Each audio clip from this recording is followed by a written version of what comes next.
Good evening, everyone. Good I would evening. like to call to order Dania Beach City Commission regular meeting. It's Tuesday, January 23rd, and 7 o'clock p.m. Call the roll, please. Mayor James. Here. Vice Mayor Harris. Here. Commissioner Brandemart. Here. Commissioner Grace. Here. Commissioner Salvino. Here. City Manager Baldwin. Here. City Attorney Ansbro. Here. Thank you. Can you please bow your heads for a moment of silence?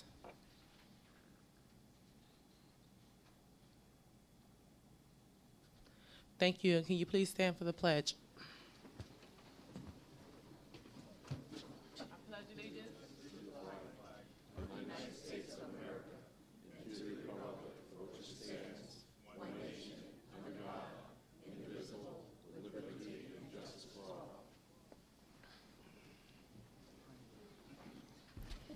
Come on in, have a seat. Welcome all. Are we going to get them more seats, more chairs? Okay, Mr. Wood is coming. Okay. We'll go straight to citizens' comments. You have citizens' comments? When you're called, please state your name and address for the record. And you will have 3 minutes. Mr. Rich, you're up first. You know that, right?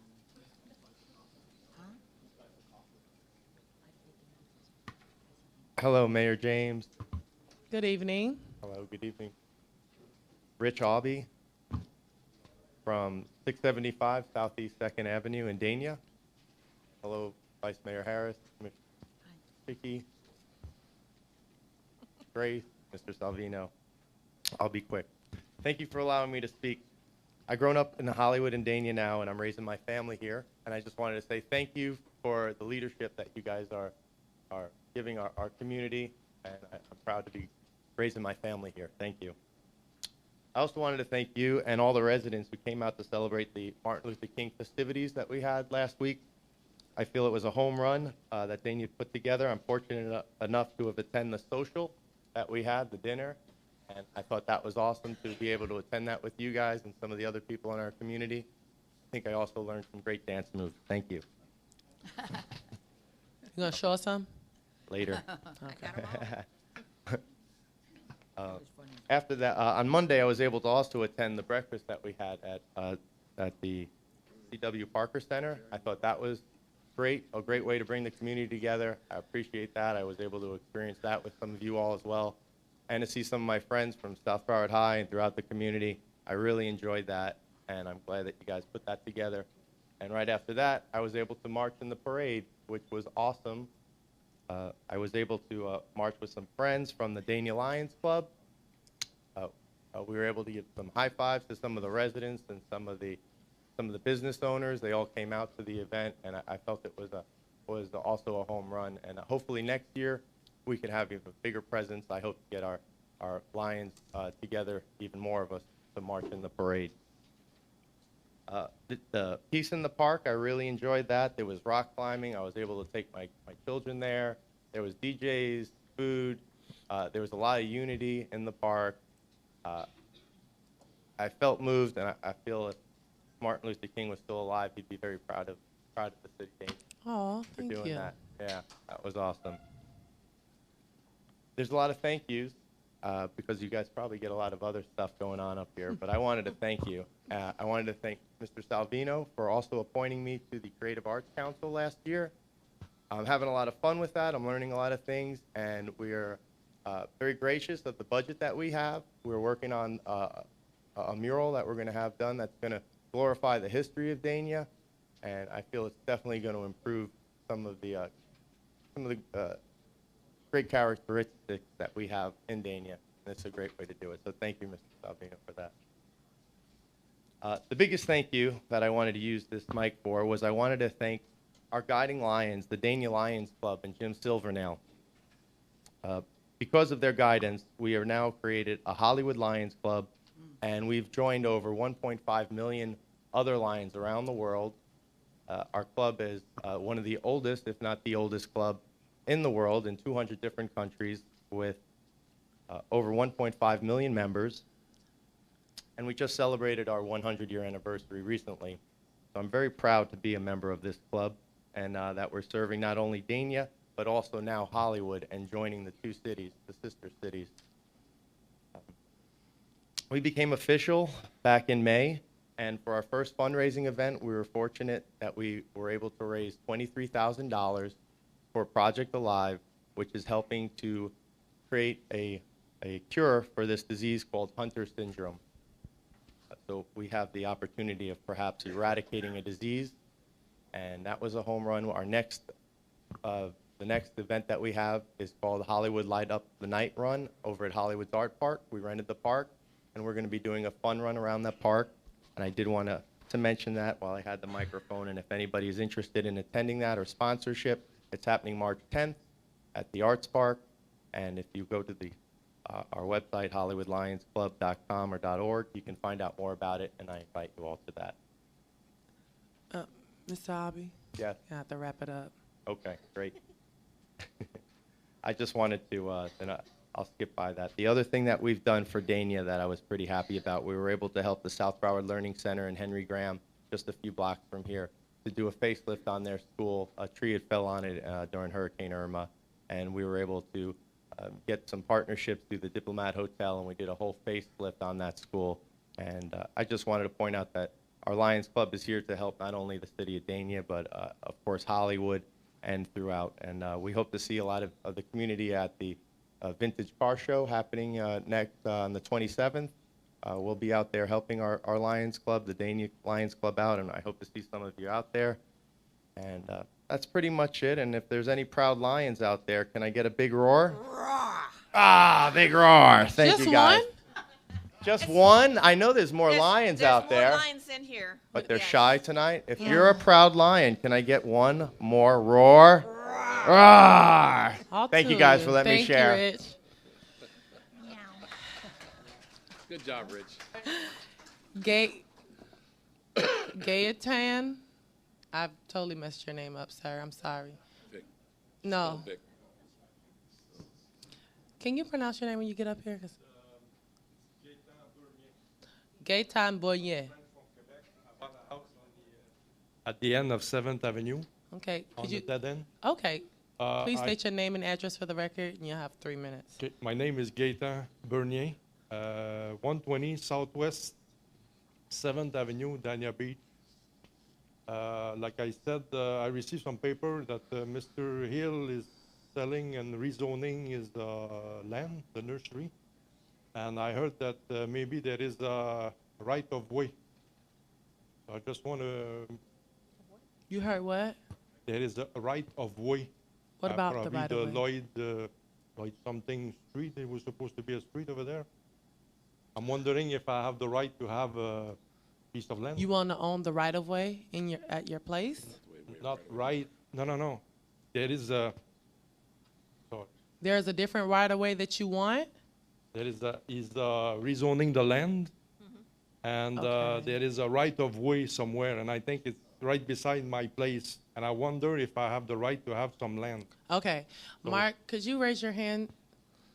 Okay. You can go Mark? speak. Yes, you can. Thank you. Thank you.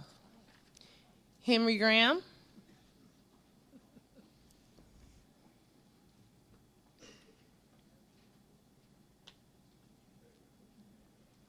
Good evening. Please state your name and address for the record. Yes, for the record, Henry Graham, 2525 Raleigh Street, and this is my second home here in Dania for many years. And I wanted to just come, every now and then I get here to just give some thank you, kudos to the commission, and I'm sorry for not addressing the mayor, commissioners, city manager, and other dignitaries. The thing here's, you a few months ago gave us a donation for our food pantry, which we greatly appreciate. Because of that donation, it helps feed many of the hundreds of thousands individuals, less fortunate, underprivileged, underemployed individuals in both Hollywood, Liberia community, as well as here in Dania, and we really use that money wisely. And I would just want to give thanks to that. In addition to that, I want to also thank you for, as Rich has indicated, your participation for years in the Martin Luther King celebrations. You have demonstrated that you're here for the people and not just for the color. And that says a lot. One of the things, too, that we would like to have happen in the community of Dania, as well as what we're doing in Hollywood, is a training program. We have a construction training program that's trying to, I call them knuckleheads, get these individuals some type of trade, and we're offering them trade at Sheridan College right now in the field of plumbing, construction, plumbing, electrical, air conditioning, refrigeration, roofing. And the thing is, with all of the construction going on, especially here in Dania, they could use many of these individuals, but they need training, and that's what we are providing to, we have a few individuals from the city of Dania.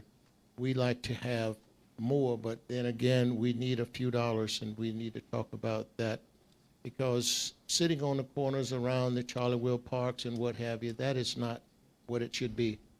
And many of these individuals need skills, so we want to think about that. And again, thank you very much for allowing us to come and participate in City of Dania with activities that we will continue to do. Thank you again. Thank you, Mr. Graham. Vivek.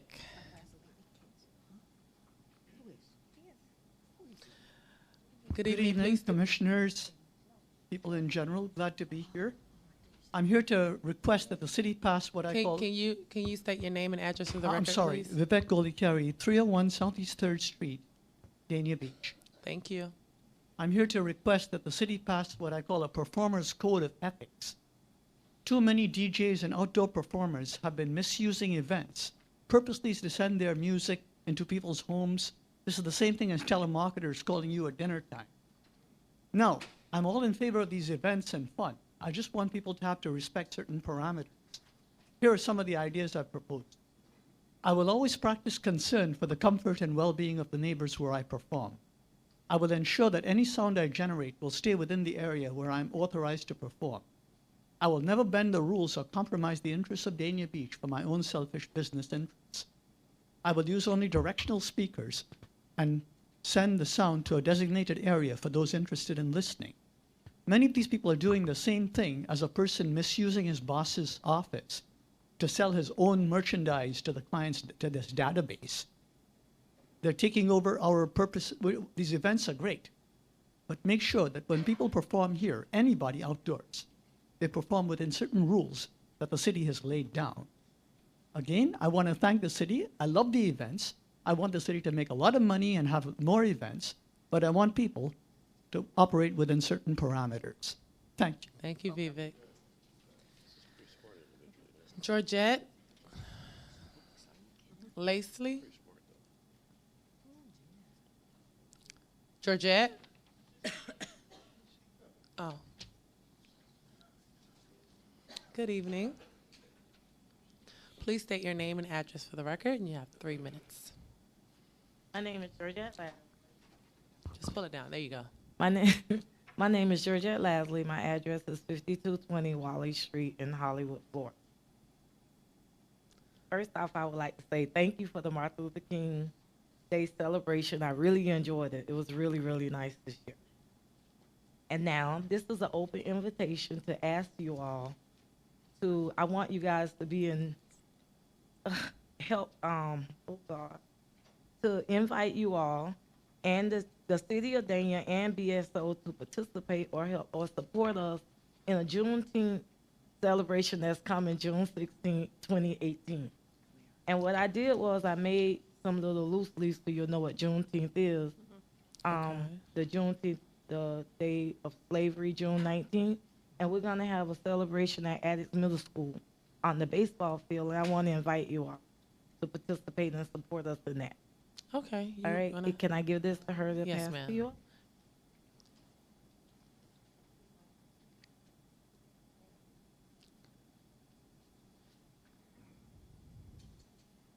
Could you please look over it, please? My contact information is on the bottom of each of the sheets. And that's just some information for you all of what we're doing in that event.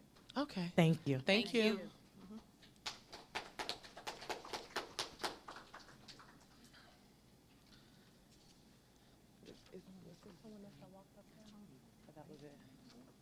Was it one more? Okay. Public safety reports, Chief.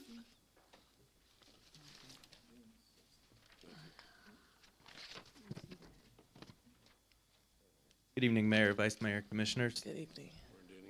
I'm going to go over a quick couple of calls we had over the last 2 weeks. Our deputies responded to a possible shooting. When they responded, several subjects were outside. They determined that a child was still inside the residence. They entered the house to do a safety check. They observed a 6-year-old child laying in a bunk bed with about 30 grams of marijuana right next to him. So the deputies removed the child and went to obtain a search warrant. Once we got the search warrant signed by the judge, we executed it. Inside the house, we found 26 Xanax, 110 grams of marijuana, all kinds of paraphernalia, 2 grams of crack cocaine, 4 grams of hash, 65 Adderall, and 14 oxycodone. Child Protective Services removed the child, placed the child with his grandmother, and the mother went to jail. During a traffic stop, our deputies ran a subject on what's called teletype. It revealed several warrants out of Miami-Dade County. There was a writ of arrest, and then the following no bond warrants: one for violation of probation for burglary, one for violation of probation for grand theft, criminal mischief, and 2 resisting without violence, all with no bond. We recently had a burglary to a residence where 2 automatic rifles were stolen from the residence. Upon arrival, the deputies gave chase to the suspect, who dropped one of the rifles, so we recovered that one. Our CSA came out to process the scene, and just recently the fingerprint came back positive. The subject was already in jail on other charges, so we completed a probable cause affidavit and charged him while he's in jail. March 31st is going to be our Shred-a-thon and Operation Medicine Cabinet. I'm just waiting on the okay from Bass Pro, but we are having it in our city on March 31st. And we'll have some flyers printed up, and I'll make sure everybody gets them. Does anybody have any questions? Commissioner Grace. Chief Marks, I noticed by the last report that we received from you that the calls in the Dania Beach community have tapered down a lot. I know that we just recently closed the store on Northwest 5th, and I noticed the other night coming from dinner that the young men were congregated on the corner right in front of BSO substation and right on the corner where the store is in front of my house, shooting dice. Now, I know that we have an Oasis project that's going up, and I know that they publicized that they needed people to apply for some of the jobs that they have. Maybe we can entice those young men to use their energies elsewise. It didn't look pretty, especially after we just had the annual Dr. Martin Luther King celebrations in the city of Dania Beach, where everything was nice.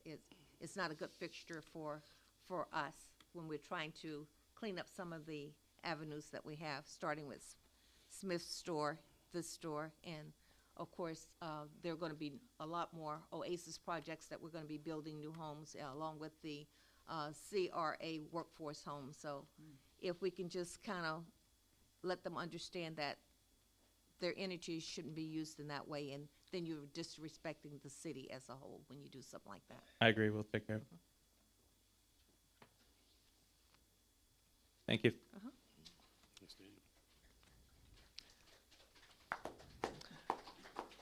Good evening. Good evening, Mayor, Vice Mayor, City Commission, City Staff. Sean Brown with Broward Sheriff's Office Fire Rescue. I have nothing to report this evening. I'm going to keep it nice and short. I know we've got quite a bit going on. Unless you have any questions of me? No. Okay, great. Thank you, sir. You're welcome. Thank you very much. Have a good night. You too.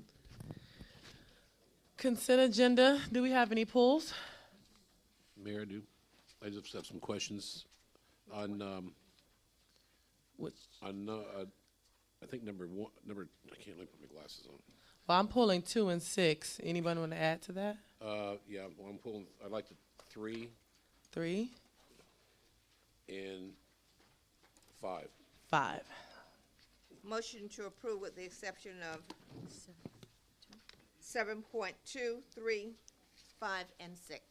I also have to read the title for 7, if I. you could give me Which some- one?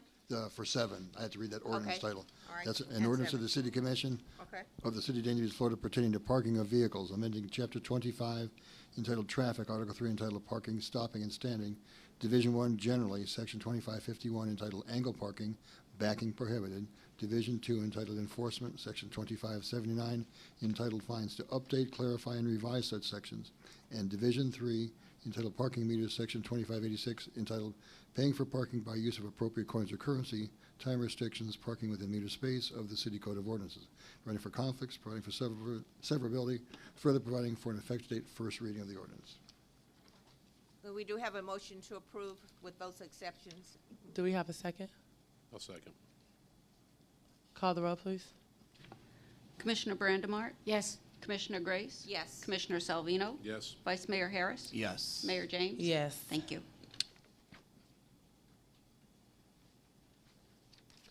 We're going to start at 742? Okay. 7.2 is a request from the Vice Mayor, Bill Harris, to attend the National League of Cities Congressional City Conference in Washington, D.C.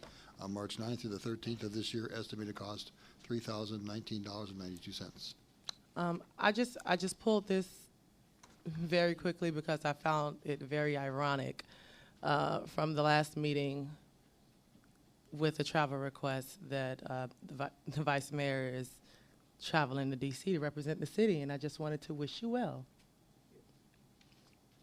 With that, a motion to approve? Yeah. You have a second? Second. Oh, you I didn't think you were done yet. yeah, I'm finished. Okay, good. Okay. All in favor? Aye. Aye. All opposed?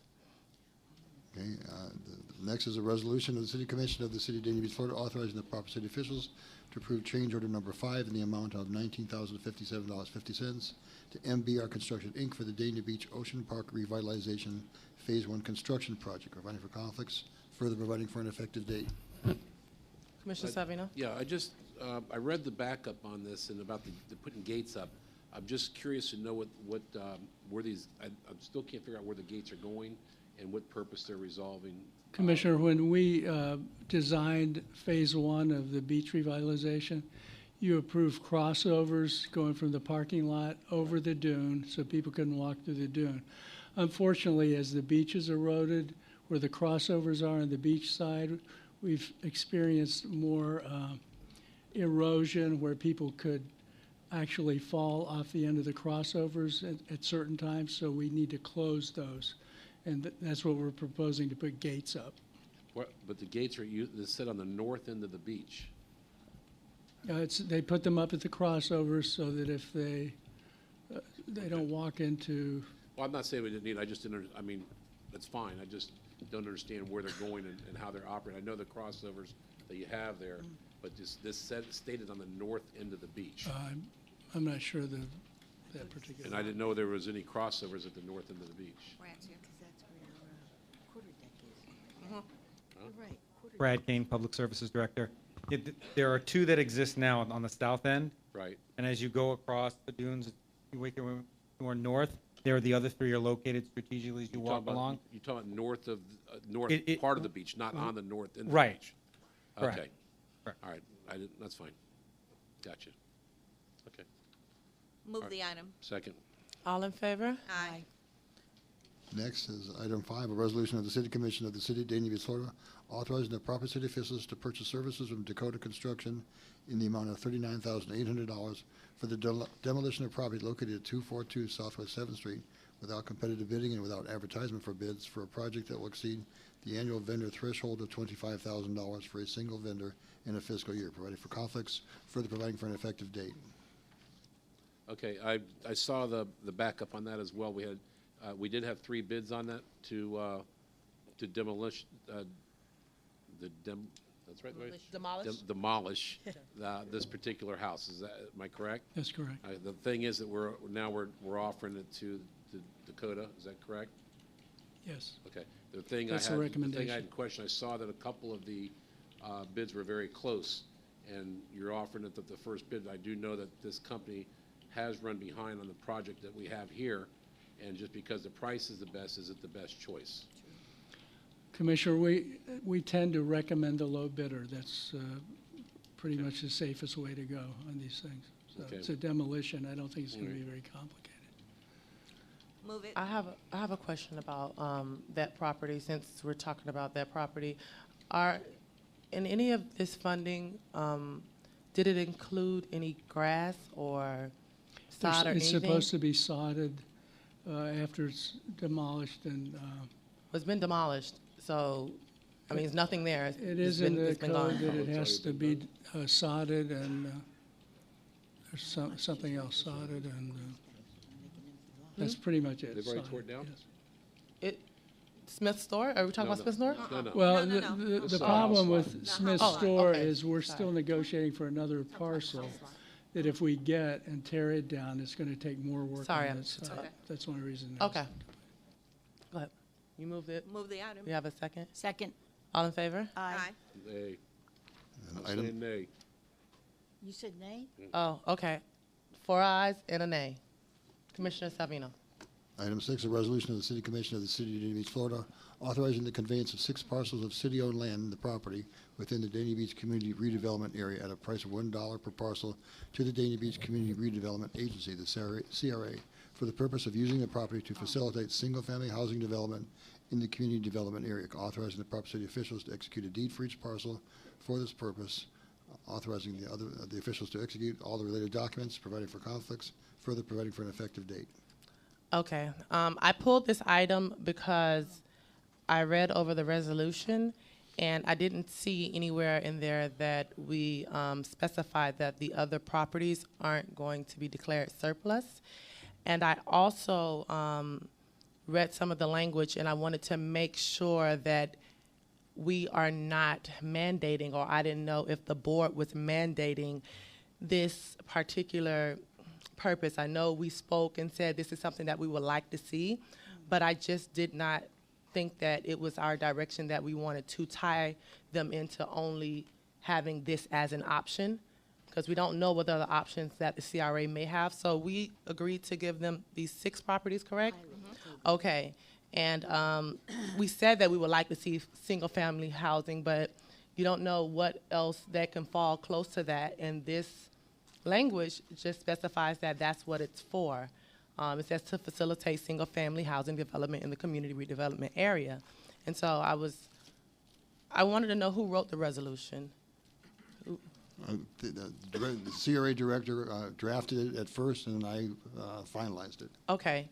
So is there a way that, I'll let everyone else speak first, but that's what I saw. I didn't see, I know we spoke, we were very clear about the language, and then I didn't see it, so I was confused that if it's not in there, does it automatically mean that those other properties are not deemed surplus? No, we have the direction from you as a CRA board that for other properties to become surplus, they'd have to come before the commission, Okay. city commission. Okay, I just wanted And a declaration of clarification. surplus by resolution. Okay. And you directed us not to do that at this time. Okay, Commissioner Brandon Marty? Yes, remember, we also gave it a name. It's a pilot program. And to see what the CRA can do with these empty lots and the kind of homes that they would put on to be affordable for you. But just don't slap anything up there. They have to be affordable and of quality. And yes, I understood it correctly, too, that those other properties were not included. However, no matter which way it goes, we still own the property. Whether it goes CRA or the city, it's still ours. But I agree, it's only the pilot program to see where they go with it. Because correct. maybe we can move faster with it. You never know. Okay.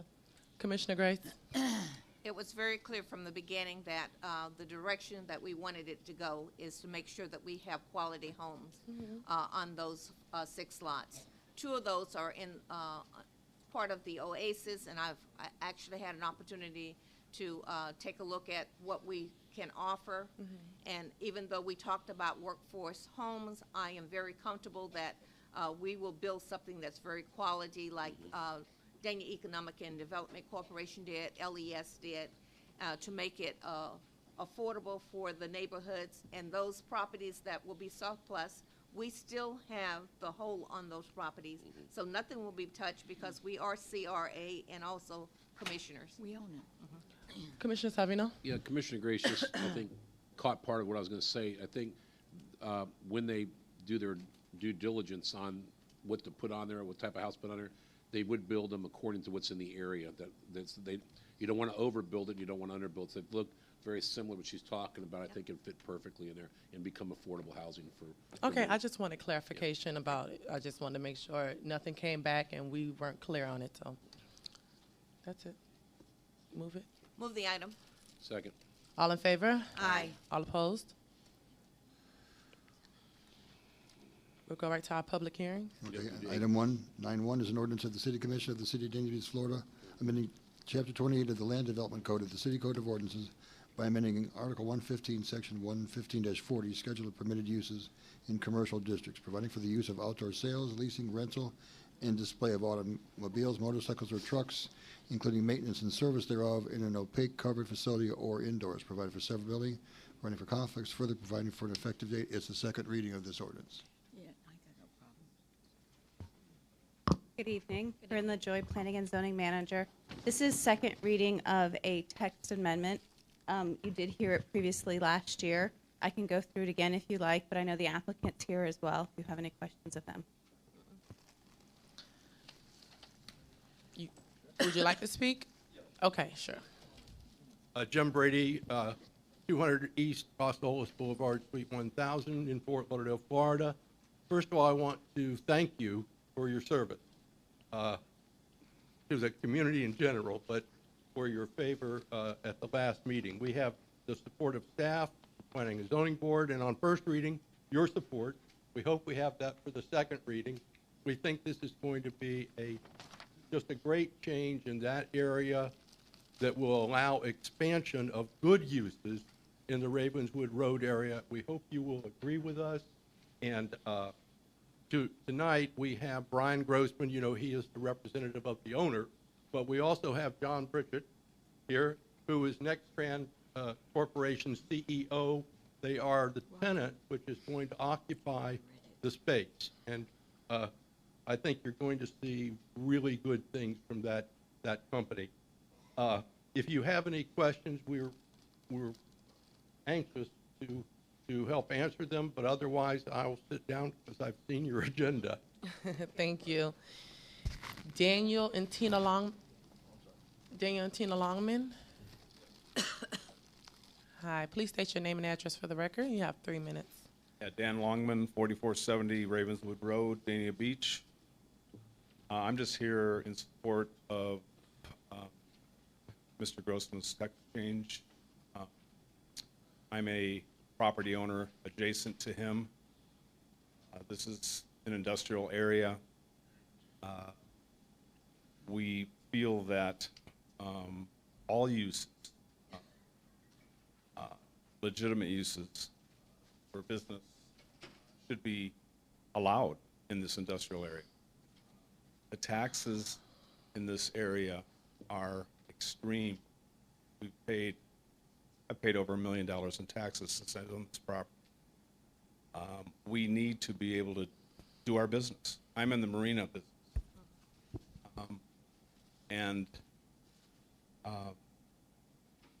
You know, I took a property that was a major problem for the city and have turned it around, and I'm trying to make it into something very special.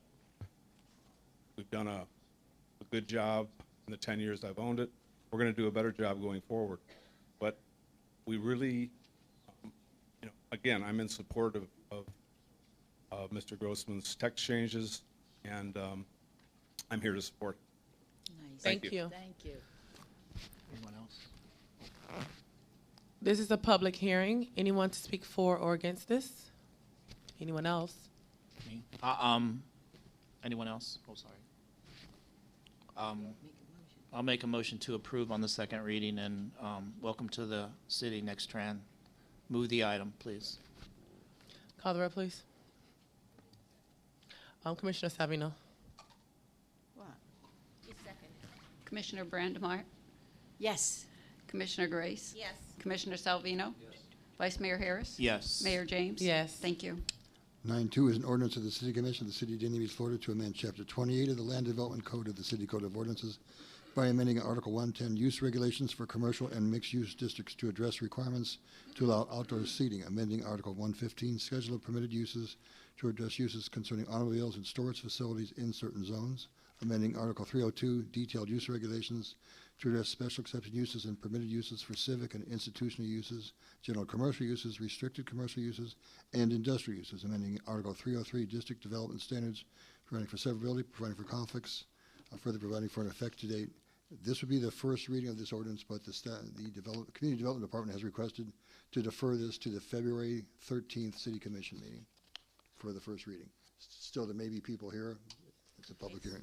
This is a public hearing. Anyone to speak for or against this? Motion to do. What? Brian Grossman. Got one? Okay. Please state your name and address for the record. Brian Grossman, 315 North Federal Highway, Florida. Good evening, City Manager, Mayor, Vice Mayor, Commissioners. Good evening. Good evening. Thank you very much for your vote of support on the last item.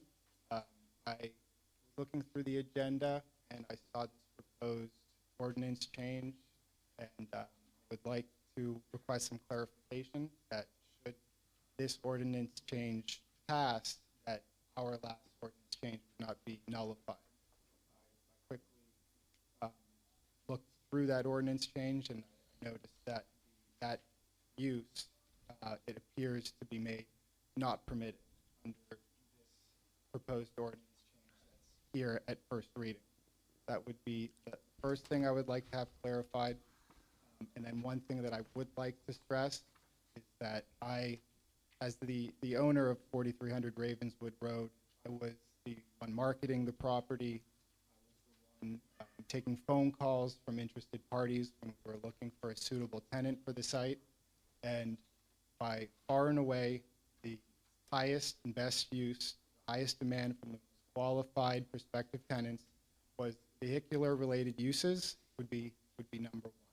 So I would strongly urge that any restrictions on vehicular-related uses in IROM AA properties and really any industrial areas in general is very seriously considered. Thank you. Could you provide him with some clarification? No, it was not our intent to essentially undo what just got approved. We were looking at different parts of the code. There might have been a provision for that same section because we had started this at the same time as his application, but it is not our intent to undo what he was doing. I don't think we're even looking at those regulations in that IROM AA at this point. Commissioner Grace? No, I just wanted to say that I was comfortable with you kind of enlightening us as to where we are. And of course, we're not going to do anything on it now because we're going to defer it until our first meeting in February, which will give us an opportunity to go back and review anything that if we need to. Okay, 1 second. Just need a motion to continue once the public hearing's over. That is my motion. Do we have a second? Second. Call the roll, please. Yes. Commissioner Brandemart. Yes. Commissioner Grace. Yes. Commissioner Salvino. Vice Mayor Harris. Yes. Mayor James. Yes. Thank you. You all in the back, if you want to come and sit down, there are seats here. If you don't want to stand up. There are a bunch of them. No? Okay. Just wanted to make sure. Okay, the rest of this part of the agenda is what are called quasi-judicial hearings. Anybody who's going to address the commission, including the city staff, has to have been sworn in as required by law.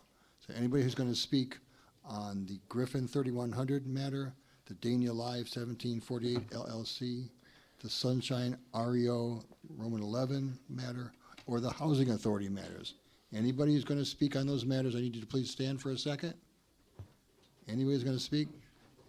I need you to be sworn. Do you swear or affirm that the testimony you'll give will be the truth, the whole truth, and nothing but the truth? Thanks very much. Please be seated.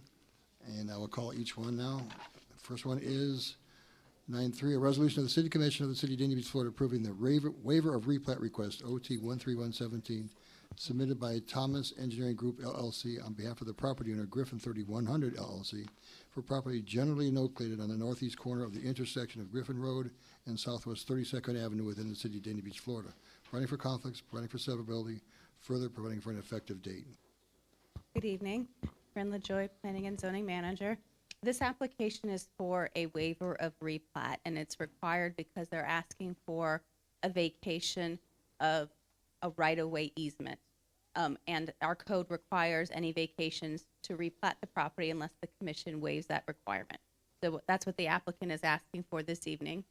And ultimately, the ultimate goal is for the vacation of this right-of-way easement. The easement itself is 20 feet wide by 190 feet long. And this is the property at the corner of Southwest 32nd Avenue and Griffin Road. And let me see, they are preparing the land for a site plan, which you will see at a later date. And I tried to highlight, this is the location of this roadway easement kind of right in the middle. It doesn't connect to anything, so that's the reason why they're asking for the vacation so they can develop the land unencumbered. This is the first step. If you approve the waiver of replat, they will move forward to the Planning and Zoning Board and then back to you for the vacation request. And I know the applicant's here if you have any questions. So at this point, the recommendation would be for approval of the waiver of replat request resolution. I'm sorry. Good evening. Mike Troxel with Thomas Engineering, 1000 Clifford Drive, Suite 250, Fort Lauderdale, Florida. Good evening, Mayor, Vice Mayor, Commissioners. Good evening. We really don't have anything additional to add, and here to answer any questions you may. Okay, great. You have, oh, Sorry, I didn't. Commissioner Savino? Can you just go back 2 slides to the, where the right-of-way was? I think one before that. That's, you said what road is that on? Griffin Road? Griffin. Griffin and 30th. Isn't 30th, that's where the 32nd. substation? Huh? Is that where our substation is over there? No, 30, Southwest 32nd? the fire station. Fire station? No, the Substation, he's substation, saying. the police substation. DSO Police. substation. No, No. that's deep That down would the be road. 2 blocks to the east. This is, the Publix is to the south. This is where Publix is here. Right. Okay. Okay. So I didn't see those lots there. I'm just kind of getting them in place that still didn't rent, but that's okay, thanks. Okay? You, I'm good. that's good? Okay. This is a public hearing. Anyone to speak for or against this? Move the item. Second. Call the roll, please. Commissioner Grace, Yes. Commissioner Brandimart, Yes. Commissioner Salvino, Yes. Vice Mayor Harris. Yes. Mayor James. Yes. Thank you. 9.4, a resolution of the City Commission of the City of Dania Beach, Florida, approving the site plan, SP 11817, submitted by Joseph Dennis on behalf of Dania Live 1748 LLC, for the property generally located on the north side of Sterling Road between Bryan Road and Interstate 95 within the City of Dania Beach, Florida, as legally described in Exhibit A, a copy which is attached to this resolution, providing for conflicts, further providing for an effective date. Good evening. This is a site plan application for Dania Point. This is something new. It's a residential building in Dania Point, and it's in Phase 2. As you all are familiar with the location of Dania Point, it's east of I-95, south of the Dakota Center, north of Sterling Road, and they've assembled over 100 acres of land. Construction has begun on Phase 1. Phase 2 has received site plan approval, but it did not include a residential building, which is why they're in front of us tonight. The residential building that they're proposing will be 8 stories, 264 dwelling units. The proposed construction will have an entrance lobby, clubhouse, fitness room, and a pool. The parking will be provided in a neighboring and previously approved parking garage. The city engineer has stated that the required traffic impact statement for the proposed units, as prepared by Kimley Horn, was accepted as complete. Was accepted and complete, and the engineer further states that the peak hour projections that this trip will generate is within the scope of the project. The total building, the building location in terms of height and setbacks meets the DDGs, which is the development regulations for the Dania Point project. It did go through the development review committee with one DRC meeting on December 15th. There are some outstanding comments that do need to be addressed prior to the issuance of the permit. Those are in your staff reports and in the resolution, and the applicant's aware of that, and they're working towards addressing those comments at this point. This is a rendering of what that building will look like. I don't know if the applicant has additional renderings. And as you know, we've seen this project at Dania Point quite often. It began in 2014 and continues, so this is just one more site plan within that project. At this point, recommendation for approval of the site plan resolution with remaining DRC comments as conditions of approval, which must be addressed prior to the issuance of the permit. And if you approve the resolution, those conditions are already in that resolution. So that concludes my presentation. I know the applicant's here to make a presentation or answer any questions you may have as well. Commissioner Grace? Corinne, I know that the two hotels is not part of what we're discussing tonight, but I was thinking, the initial thing was, were we going to have 2 residential units and 2 hotels, or? But yeah, I believe we are not maxed out yet. Okay. So this is just the first. Okay, Right. gotcha. Okay. This is a public hearing. Anyone to speak for or against this? Come on. You have to come to the podium. And please state your name and address for the record, and you have 3 minutes. My name is Unique Willingham. I live 1105 West Stadium Boulevard, Apartment 8. I don't know if a question is okay to ask right now. Yes. Okay. If this is going up in Dania Point, which is where Grand Prix used to be, what is the difference between the new residential building that was put up on Dania Beach Boulevard East? Like, how much will that improve? Like, I don't understand your question. Why do we need 2 big skyscraper buildings for residences? Wouldn't that one be sufficient enough? Why would we need a second? Okay. Anyone want to answer that? Sure, I mean, I can. You just have. I'll answer it for you. I can speak to that. It's first of all those new jobs that are going to be coming over there, where they're going to live to work. That's why the project is live. You know, this part of the 4 points was it live and entertain and so on down there. But the hotels are going to be going on there as well. But we need more residential, more than hotels anymore, because we just don't have enough place for people to live. Does the place on Dania Beach only provide 160 homes or residence units there? You know, there's more than that. People are going to be working in the city of Dania Beach. Wouldn't you rather have the people live in Dania Beach and work in Dania Beach as well? So they're offering that, and hopefully they will be part of that community. Meaning the jobs will equal to the residents? Well, hopefully that's the idea behind it all, that they would live there or at least work around here close by. You know, bring in a little nicer building there, the people that are management or whatever, and jobs. We're going to have 6,000 brand new jobs coming in there after construction for, permanent jobs. Where are they going to live? Okay, thank you. Wait, you have a few responses. No. I think he answered it. Basically, I was going to say the same thing. Vice Mayor? I just want to say that's 2 totally separate zoning districts. The place at Dania Beach is in the CRA zoning district, which is in the downtown city center area. And the residence they're talking about here is in the PMUD, which the abbreviation is, it's a totally separate zoning area. So the number of units are allowed per the code. So. No, I want to add to that. The new residential building, the place at Dania Beach, that's on Dania Beach Boulevard and Federal Highway, it's almost all leased out. Okay. And so you won't find you won't find the funding to get these type of development here if they don't feel like there's a need here for it. Okay. So I know it seems like a lot, and we're building a lot, but the idea behind it is there is a need, and there seems to be a need. That's why they're being built. Everybody. Good. Anyone else to speak for or against this? Move the item. I'll second. Call the roll, please. Commissioner Brandemart? Yes. Commissioner Grace? Yes. Commissioner Salvino? Yes. Vice Mayor Harris? Yes. Mayor James? Yes. Thank you. 9.5 and 9.6 are related, so I'll read them together, but they would be voted upon separately. A resolution is 9.5 of the City Commission of the City of Dania Beach, Florida, approving the Sterling Hills Plat, PL 03017, submitted by Police Land Surveyors, Inc., on behalf of Sunshine REO 11 LLC and CF&A Hill Family Limited for property generally located north of Sterling Road, south of Southwest 1st Street, east of Southwest 11th Avenue, and west of Phippen Road in the City of Dania Beach, Florida, as legally described in Exhibit A, a copy of which is attached to this resolution.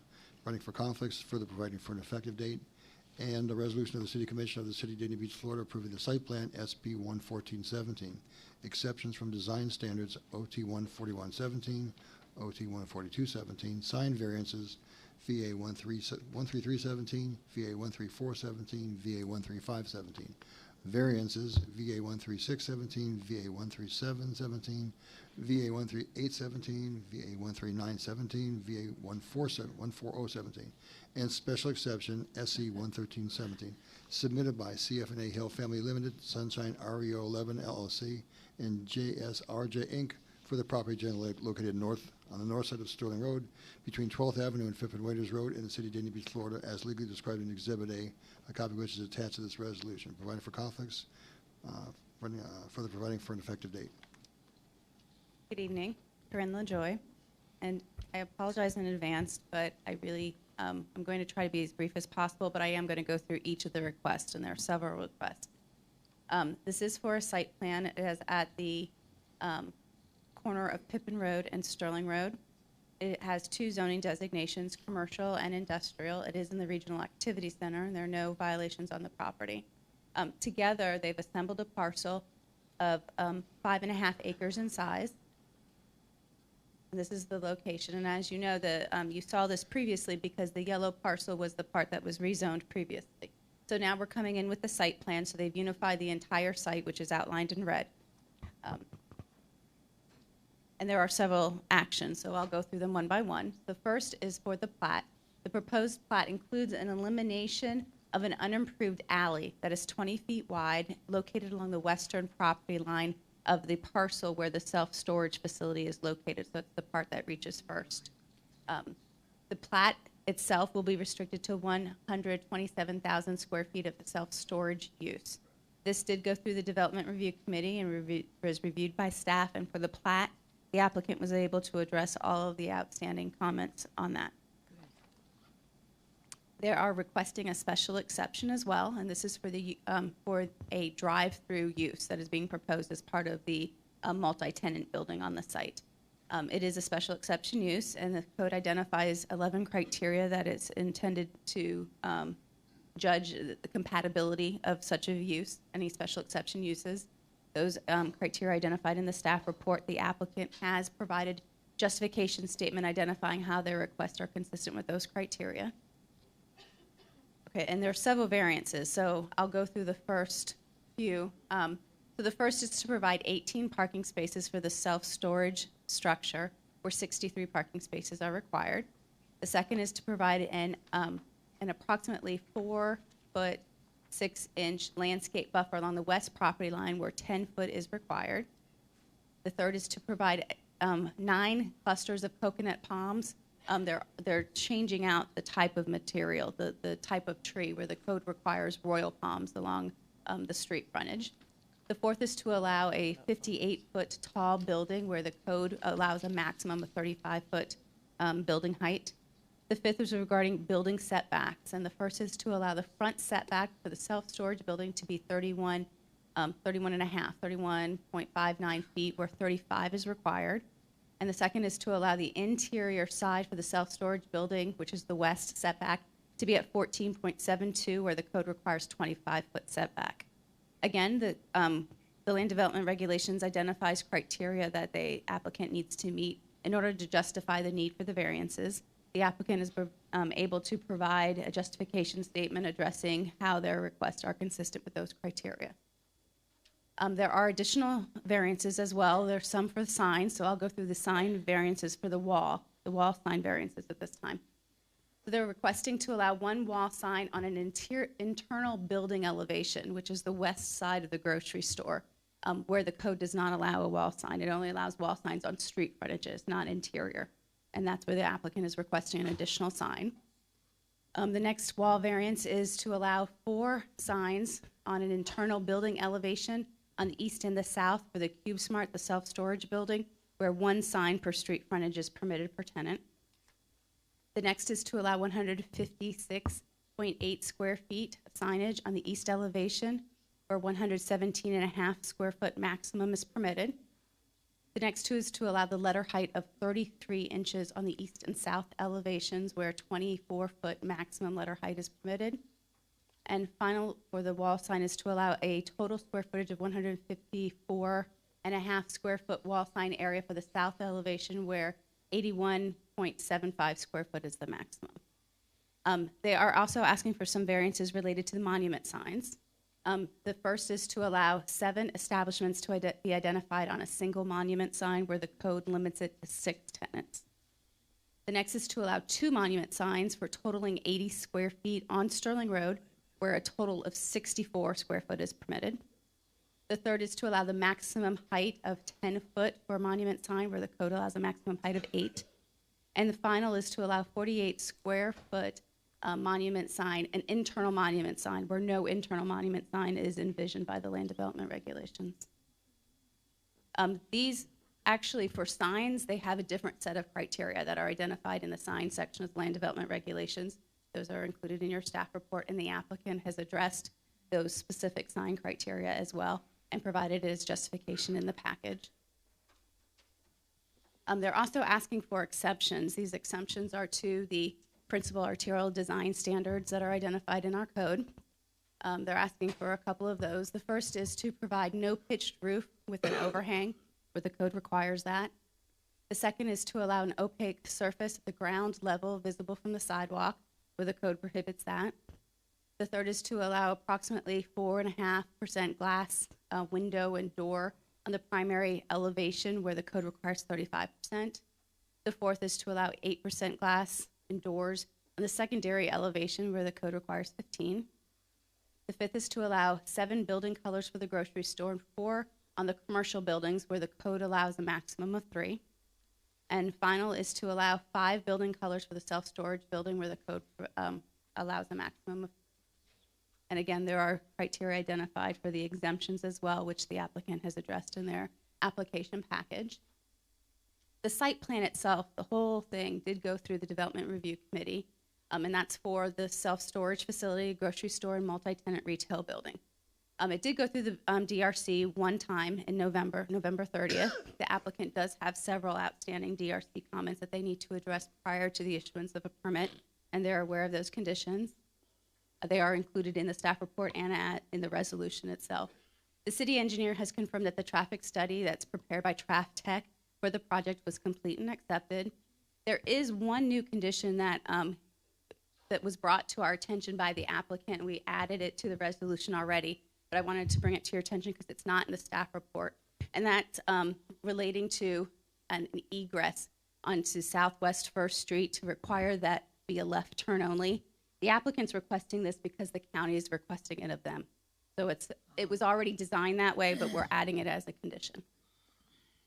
So this is the proposed site plan. This was a graphic, the rezoning, so I apologize that the self-storage is in yellow, but it's the entire site that we're looking at this evening.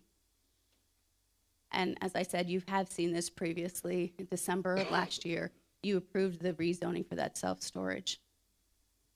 The Planning and Zoning Board saw it as well. And at this point, the recommendation for approval for the plat, special exception, variances, exceptions, and site plan, provided the outstanding DRC comments are conditions of approval in the resolution. And the applicant's here to make a presentation and answer any questions you may have. Okay, you wanna sit? This is, sorry, this is a public hearing. Anyone to speak for or against this? Please state your name and address for the record. You have 3 minutes. Albert Jones, 722 Southwest 3rd Street, College Gardens. Commission, I just wanted to just ask, with this number of variances, are we setting a precedent here, others along that corridor? And if so, maybe we would like to address that, because I'd like to know how does that come when others come into the community and ask for the different variants. And this is quite a few. And I'm not against the project, just the fact that, hey, it seems to be some heavy lifting there. So if that question could be answered, I'd appreciate it. Thank you. You can come. You can come. Dennis Mealy, 200 East Broward Boulevard, Fort Lauderdale, on behalf of the applicant. And I think that your city attorney would agree that variances are specific to each site, and getting a variance on one site does not create a precedent that allows somebody to get one on another site. Every site stands on its own. Thank you. I do have a question, Corinne. Two things. I saw that the applicant wanted coconut palm trees. Are these not a concern that the coconuts would be projectiles, seeing as though, like, with hurricanes and the type of area that we live in, and that issue? Well, that really comes down to a maintenance issue. It can be maintained and they can be chopped down so they aren't projectiles. Usually what I hear is the conflicts with the vehicles, but it is within a landscape area. It's not going to be hanging over the roadway. So it really comes down to the maintenance and trimming them. The same with the palm fronds themselves. Okay, and also there are a lot of exceptions, and I do know that each, project is unique, but I want to make sure that all of the exceptions will be uniform with all the surrounding businesses that are there. I'm not sure how tall all the other signs are, or if there are variances or exceptions there, and just this one's going to stick out because there are quite a few. And Well, in terms of signage, there's really nothing similar in the area along that corridor. Won't be until you get to Dania Point, and that is Okay. its own separate thing. So really, that would be the only thing that would be comparable to. Okay, Commissioner Savino. Yes, thank you, Mayor. I think I understand a little bit of the request for variances and then the question that Mr. Jones asked. I think what happens is when we get into an area where we're starting a new building like Aldi that comes in there, they have a concept of what they want, and they like their stores all to look the same. A lot of those concepts probably are not uniformed with our zoning code, so they do have to change, I guess, and get variances. Is that correct, Corinne? Okay, so I don't know if on every particular area that we come in with signage or we come in with a building design or a fence height or a landscape change, that I think it depends on what's going in there. If you, I do know that, like, if you wanted to put a McDonald's there and it didn't conform to it, they all went through all the McDonald's to look alike, they'd be coming in for variances as well. I think a couple of them I saw that I thought might have been a little over the top, and the signage was one of the issues, but I think because of the zoning codes that are changed out by Dania Point, I think that we've already agreed that area there is going to be a little different zoning to the rest of the city. And I think as time goes on and we start to do some changing around the town, our codes are going to change to accommodate some of the newer businesses as well, and we may not have to have as many variances. That's just what I'm thinking. Anyone else to speak for? Or no, you have to come up and state your name and address. Can you speak into the mic, please? 722 Southwest 3rd Street, Dania Beach. Just like to Commissioner Marco Sabino, dealing with the shared parking, is there any shared parking agreement? I know there was an exception or at least a variance dealing with parking, and it requires 63, I believe. And is there going to be any shared parking as far as any of the other parcels, since they're going to bring that parcel together? Dennis Mealy, on behalf of the applicant.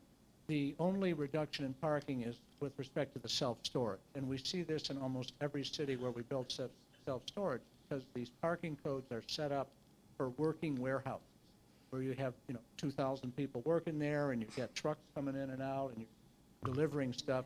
Self-storage is only people like ourselves who have a unit there, or a business owner.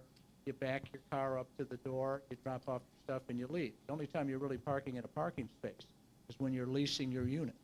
So self-storage always has less parking than regular warehouse. That's the only place where we're reducing parking. All the commercial uses have all the parking that's required. Thank you. Anyone else to speak for or against this? Move the item. Okay, 9.5 is the first item, please, for the plat. Yes. Do we have a second? Second. Call the roll, please. Commissioner Brandemart? Yes. Commissioner Grace? Yes. Commissioner Salvino? Yes. Vice Mayor Harris? Yes. Mayor James? Yes. Thank you. And 9.6 is the site plan. Anyone to speak for or against this? Move the item. Second. Call the roll, please. Commissioner Brandimart? Yes. Commissioner Grace? Yes. Commissioner Salvino? Yes. Vice Mayor Harris? Yes. Mayor James? Yes. Thank you. Okay. Items 7, 8, and 9 are related, so I will again read all three of these, but they will be voted upon by the commission separately. 9.7 is a resolution of the City Commission of the City of Dania Beach, Florida, approving a plat note amendment to the Stoynoth Valhalla plat DR 11117, submitted by police land surveyors on behalf of the property under Dania Beach Housing Authority for the property located at 1105, 1165 West Dania Beach Boulevard in the City of Dania Beach, Florida, as legally described in Exhibit A, a copy of which is attached to this resolution, providing for conflicts, further providing for an effective date. Next, a resolution of the City Commission of the City of Dania Beach, Florida, approving the Saratoga Crossings plat, PL 11017, submitted by Police Land Surveyors, Inc., on behalf of Atlantic Pacific Communities, LLC, for a property located at 705-815 West Dania Beach Boulevard in the City of Dania Beach, Florida, as legally described in Exhibit A, providing for conflicts, further providing an effective date.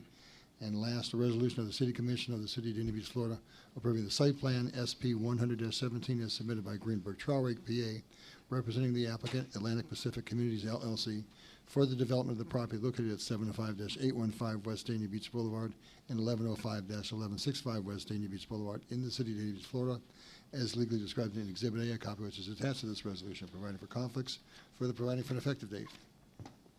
Good evening. This application has a couple different applications requests with it as well. So I'll go through those individually. The zoning itself is neighborhood residential with an asterisk, which means that prior to it being rezoned, it had a higher density, and we kind of grouped it into a general district, but we had the asterisk there preserving those additional units. It is in the Regional Activity Center. There are no violations on the property. This property actually includes two separate lots. Each are situated on the north side of West Dania Beach Boulevard, but they are two separate lots, and you'll see that we'll describe it as the project east and west. So here I'll go through each of the parcels or each of the sites. And the project is called Saratoga Crossing. So we have a Saratoga Crossing East, which is 2.12 acres. It's located at the northwest corner of Northwest 7th Avenue and West Dania Beach Boulevard. It currently has 13 dwelling units on the property today. What they're proposing is to demolish those units and construct new units, and they're proposing 74 dwelling units with this site plan. There will be two buildings. One will be 3-story, and the second will be a 4-story building on the site. The second location is Saratoga Crossings West, and that is 2.75 acres. It's located between Northwest 13th Avenue and Northwest 10th Court, again on the north side of West Dania Beach Boulevard. It currently has 26 dwelling units on the site. What they're proposing is, again, to demolish those units and construct new units, and they're proposing 98 new dwelling units on that site, again with two structures, or each building will be 4 stories at that location. So first, they're requesting a plat, and this is for the Saratoga Crossings East site. And the applicant is requesting replatting two separate parcels or plats and combining it into one. It's just easier for processing and development if it's one unified plat. This did go through the Development Review Committee twice in October and November of last year. The applicants addressed all outstanding DRC comments regarding that plat application. The second request is a plat note amendment, and this is for Saratoga Crossings West. The plat note amendment is needed to allow the redevelopment of that parcel. At the time, the applicant is requesting to change the plat note to change the number and type of residential units that are allowed on the land. And the current note on the plat says that this plat is restricted to 50 garden apartments.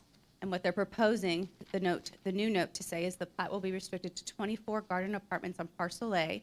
Parcel A1 will be restricted to 41 garden apartments and 57 mid-rise apartments. And this will allow them to do what they're proposing with the site plan.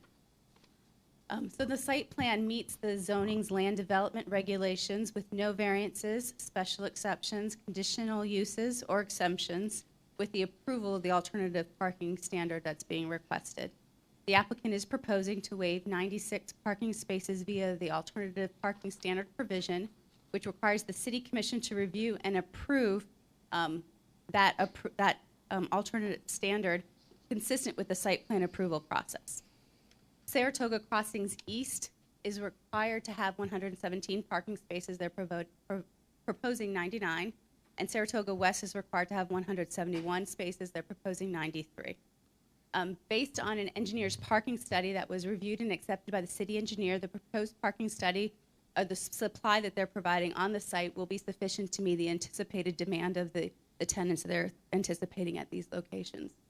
Additionally, the applicant notes that Broward County Transit offers bus service along Northwest, Southwest 3rd Avenue within 0.3 of a mile of the east subject sites, and another 1/10 of a mile to the east is Route 1 of the Broward County Transit route, which operates along US 1 and Federal Highway. So there are public transportation that is available in the area as well.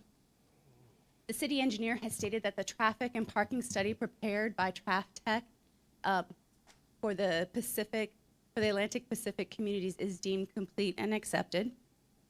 The Development Review Committee did see the site plan in October and November, which is reviewed by staff. The applicant has a few outstanding comments that must be addressed prior to the issuance of the permit. They're aware of that. They're working towards addressing those issues, and they are in your staff report and resolution already. This is a rendering of what that building, of what the buildings themselves will be looking like. At this point, the recommendation for approval of the plat note, and site plan, provided the remaining DRC comments are made conditions of approval. And I know the applicant has representatives here to answer any questions that you may have. Are there any questions for staff at this time? Okay. Will the applicant like to come and speak first, or do you want to wait?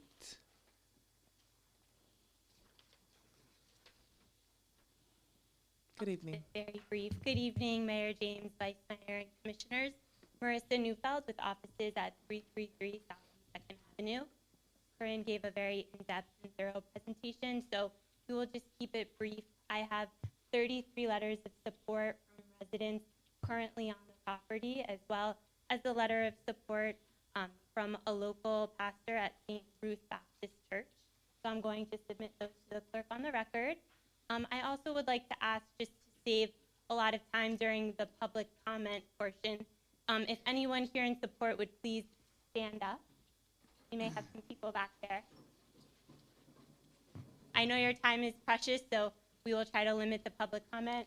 Well, we have a bunch. They're going to come talk. Okay. Well, this is who's here in support. We thank you. We're here to answer any questions.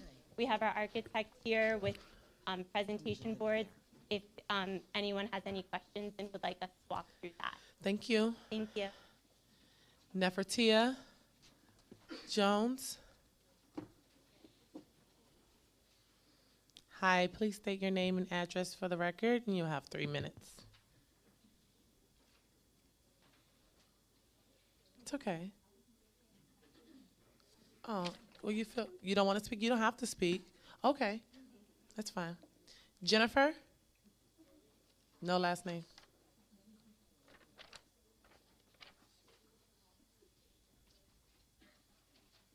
Please state your name and address for the record, and you have 3 minutes.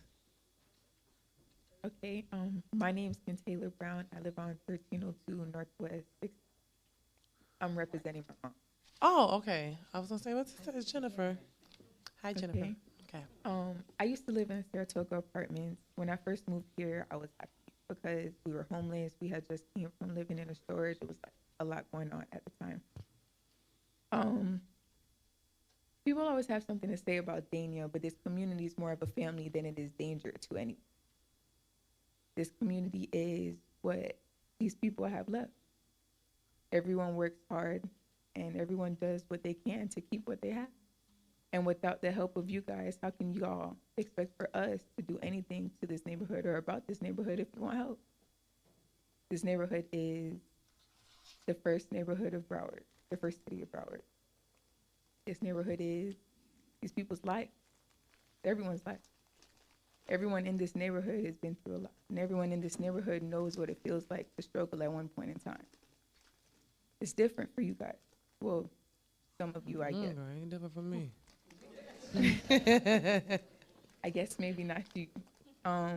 We don't come from silver spoons. We weren't born with money handed to us. We had to work for what we have, and what we have now is all we have for each other. We're not just a neighborhood. We're what we have left. And what we have left, we never know when it's going to end or not. So if you guys don't help, how can y'all expect for us to do something? Thank you. Okay. Tamora Brown. Please state your name and address for the record. You have 3 minutes. Hello, Mayor, Vice Mayor, Commissioners. My name is Tamora Brown. I live in 1125 West Dania Beach, Apartment C. I've been here before in regards to the infrastructure over there, so I'm not gonna go back into that, but it's just, it needs to come down. When I came over here the first time, I made that perfectly clear that the units are crap, the floors are hideous, the walls are hideous, and a lot of us there are dealing with infestations of different types of bugs, and we have our own kids there, and it's just, the buildings pretty much needs to come down. And not only that, I wanted to ask a question as well as to what I was just looking at with all of these new upcoming buildings and, you know, resident areas. How do the community fit into it? Because just going over and just asking is not affordable for us to move in. But I don't understand why we can build all these nice, pretty things, but here it is, we're over here, and like the young lady just said, in regards with her mother, is that we are unfortunate. So some of us are in the situation that we're in because, like she just said, we just don't have it. However, we still work because we have to pay bills as well. We're not living there and just not doing anything, you understand? So, and then with all of these new buildings that's coming up, even with the motel right here, how many citizens from Dania Beach were notified that these buildings was coming up and were able to go and try to seek employment? We have young men out here that, you know, we don't want them on the corner. We don't want them on the basketball court at times. We don't want them doing certain things, but when all these things are being built up in the city, they're not being informed to where they can go out and try to get employment with these companies. And 9 times out of 10, it's a possibility that they won't because of them being convicted felons or either because they have a background. So I just want to know why all that come into play at, and I'm for the rebuild for Dania Beach housing, and I hope you guys let it go through. Okay, well, I do want to speak on something that you spoke about, and I'm sure Commissioner Grace does too. I can remember there have been times that there have been trainings, there have been postings of things, and there have been 0 people that show up. And these commission meetings happen every second and fourth Tuesday, and it's never this packed unless it's something that's directly affecting a neighborhood. The information is out there. I think that we need to work on a more effective way of getting to our residents, but I can say that the information is out there. Sometimes we can't expect people to spoon feed us, though. That's just what it is. We have to want to help ourselves. And so the information is there. There are not a lot of people that even engage in the CRA and the programs that they have or the trainings that are posted or even things that are on Facebook. No one shows up. And we even have people that are working on, you know, expungement and things like that with records. And the community has to get more engaged when it comes to those types of things. I mean, we're here to help you all, but you all got to help us help you, if that makes any sense. It does. I'm trying to help y'all help us help us. Oh, and then I have one more. I have one more. Commissioner Grace. I'm sorry. You know, I don't second guess this commission or any commission that has sat here before me, because I know that every commission that has been here has done their part to make sure that we do the best for the residents who have elected us to office. Now, we send out letters. The last job fair we even had code enforcement and public works going door to door, putting it on the doors, letting them know that we were going to have the job fairs here at City Hall at my request. No, they didn't come in our area. Do not interrupt me, please. Give me that respect because I will give it to you. But don't second guess me. Don't tell me what I'm not talking about, because I know what I'm talking about. I'm the person that had them go out and do it, and they will testify to it that I did. Now, as to your concern about the children on the basketball court, we want our children to play. That's why we invested all this money. We have some more projects that's going to be coming up with the budget this year, but we want them to do it in a positive way, not in a negative way.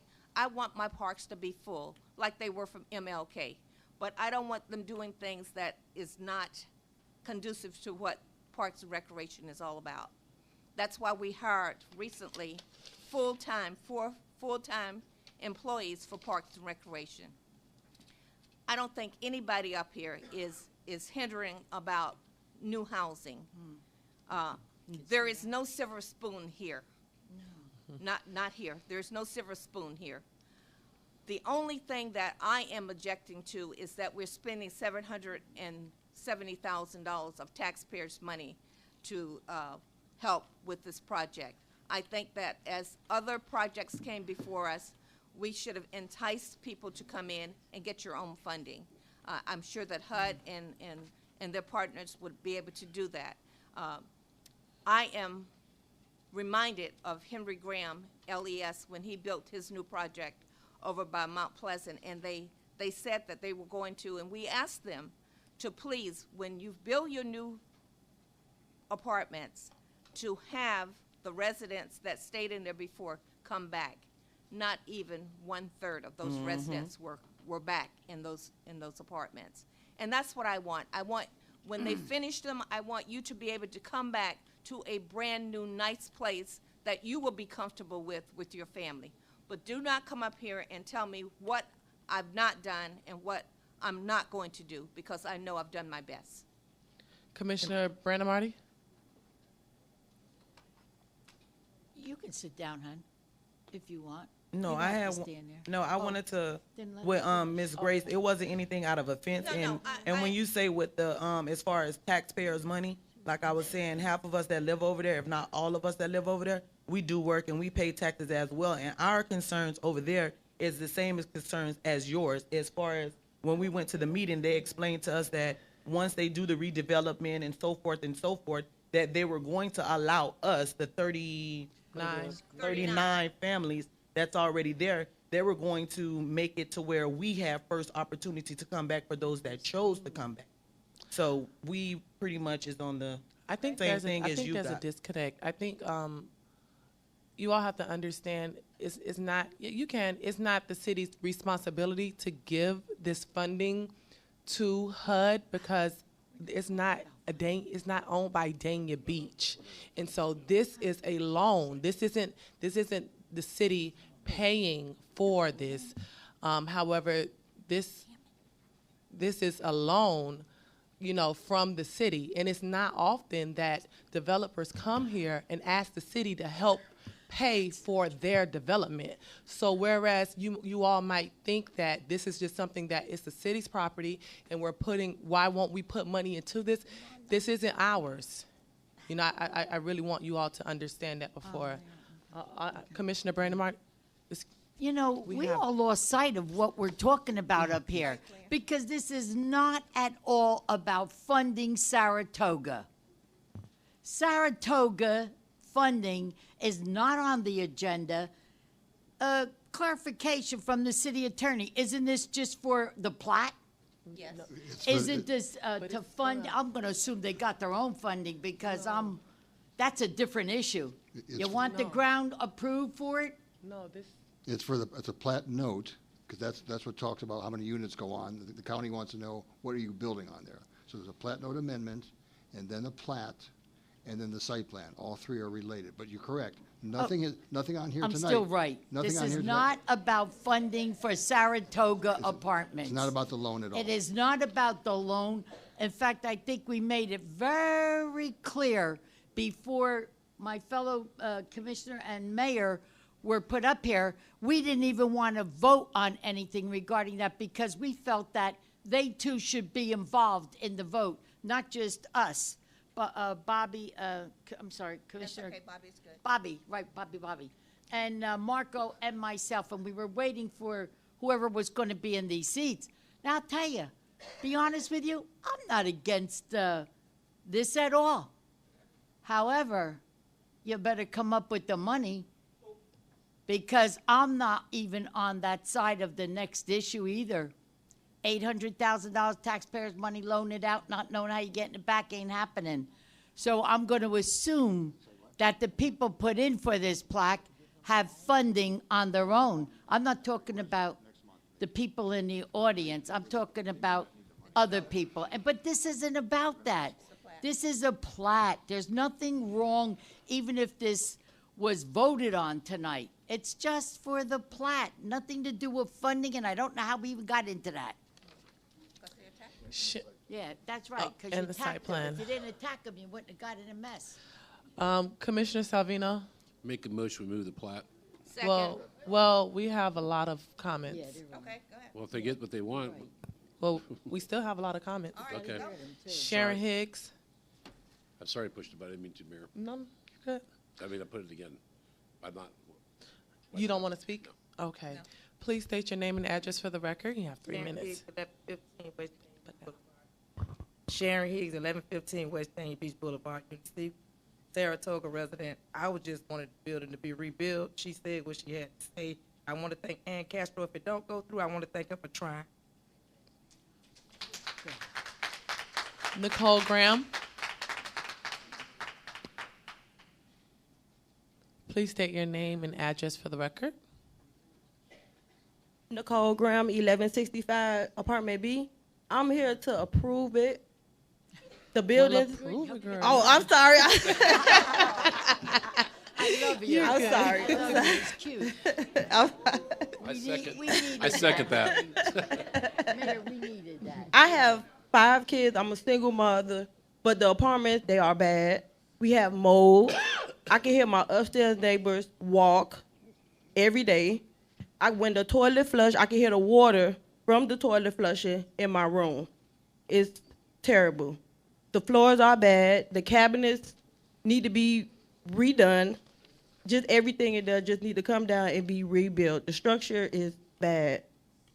That's all I have to say. Thank Thank you. you, Nicole. Danielle Lacey? Danielle Lacey? All right.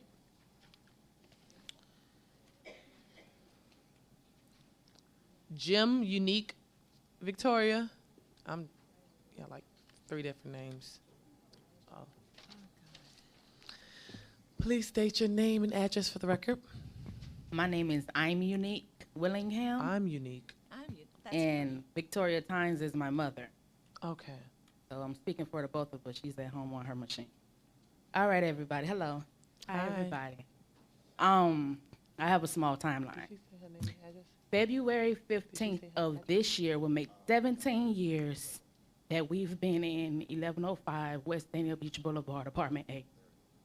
Ms. Higgs, Ms. Burnett, and like Ms. Lynn, they've been there at least 5 to 10 years, no more than me.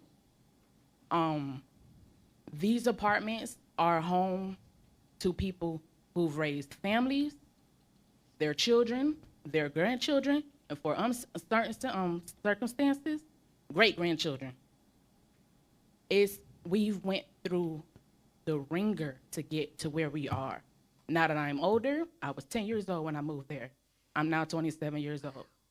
Now that I'm older, I understand Salvation Army, the steps that it took for us to get there. We were in Salvation Army. The Homeless Voice, people that give out the newspapers, we live with them. That's over on Lincoln Street in Hollywood. And our last blessing before we got this blessing was what's it called? Plymouth Colony over off Sheridan Street. It's all right.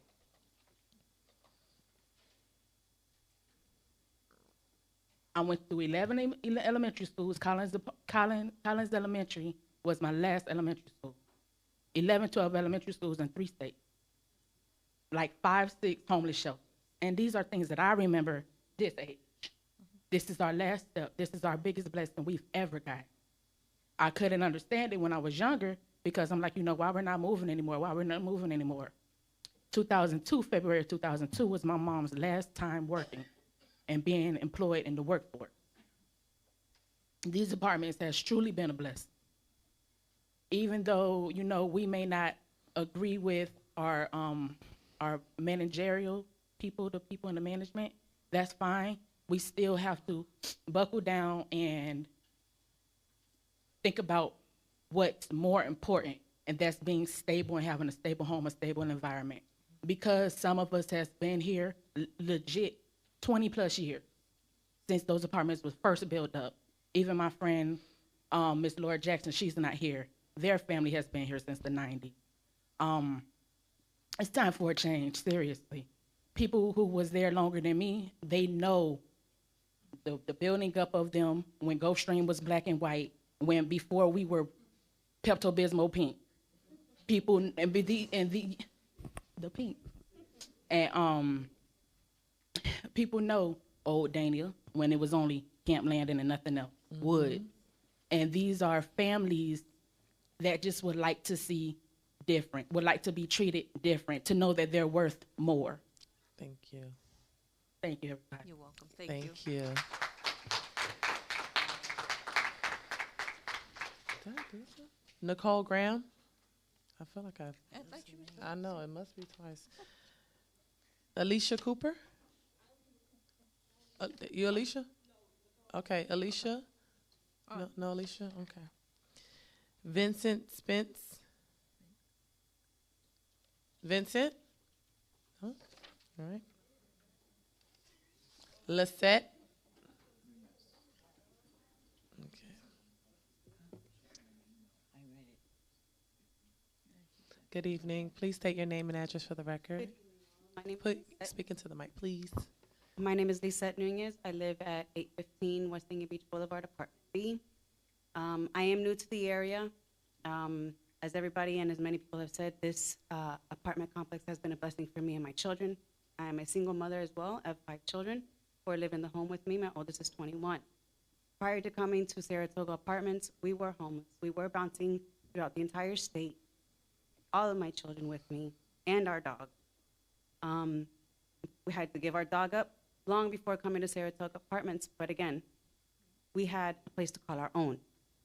My children had a place to lay their heads, to say, okay, this is our bed, instead of, oh, are we going to the hotel room tonight? Now, again, like I stated, we're fairly new here, but do have the same concerns as everybody else. 4 of my children have IEPs. 3 of my children are special needs, okay? Hearing the plumbing going through the buildings or the walls, not very appealing, not very nice. The mold, the issues with the walls, the issues with just everything in general. My kids have asthma, and all of that stuff affects them. As old as those buildings are, they look hideous. The thing is trying to do so many things to bring it up. Why not do Saratoga Apartments as well? Why not help beautify that section as well? And help all the other people that are homeless, all the other families that are homeless, and give them an opportunity to come into these buildings, since they will have so many more units available as opposed to 39. They will have 170 some odd apartments that were families to be able to come into, to get them off of the homelessness list, to get them out of shelters. So those people and those families and those children can say, this is my home. This is where I can lay down and where I can feel safe. Thank you very much. Have a great evening. Sharonda Spears.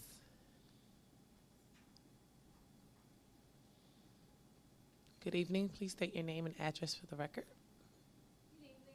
Good evening. Can you come to the mic, please? Yes. Rhonda Spears of 55A. I've been in Saratoga for the last 2.5 years. There you go, right there. Okay. All right. And the structure of the building, as we've heard testimony after testimony, is unacceptable. The building, the plumbing, the mold, the infestation, everything about it is, when you come home, you don't want to come home to rodents running across the refrigerator. You want to come home to hearing what's going on upstairs, the walking, the flushing, the showers, everything about it is just uncomfortable. When I come home, I want to be at peace.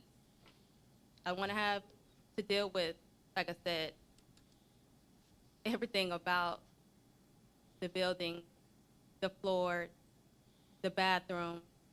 Okay, what else can we add to the list? The kitchens, how it looks inside, it's outdated. Like, I work hard. I want to come home to a nice, beautiful home. Like you said, we can build up more, we can build up better. This can help the environment. This can help Broward's first community, Dania Beach. The investment can help everyone. The plat and benefit you all as us as well. Like you said, we have the opportunity to come back, which of course, a brand new compared to living with what we have now is a better option for our families, people with disabilities. For extra low and low income families, we'll have 100 plus more units compared to the 39 that we have now. We have children with special needs, asthma, and the living conditions. We have newborn babies. I had to deal with that with my newborn son. I had roaches crawling all over his baby food. It was disgusting. I was appalled. I went to Ann and I told her I had to support this because it needs to be changed. Something needs to be done. We keep having people come in, but the walls are so horrible. And like I said, the building structure itself, it can't even withhold new windows and new remodeling because it has to be torn down. It's just that old. It can't even withstand the new up to code, whatever it is that, Ann was telling us. But like the point is, the living conditions within the building itself, you wouldn't even want to come. You wouldn't want to bring your children in. You wouldn't want to bring your family. But I have to live there with my family. And it's unfair to us. It's unfair to me. It's unfair to all of us. How do we live like this? Thank you. Commissioner Grace? No, wait until your last person. Oh, okay. Davina Hall?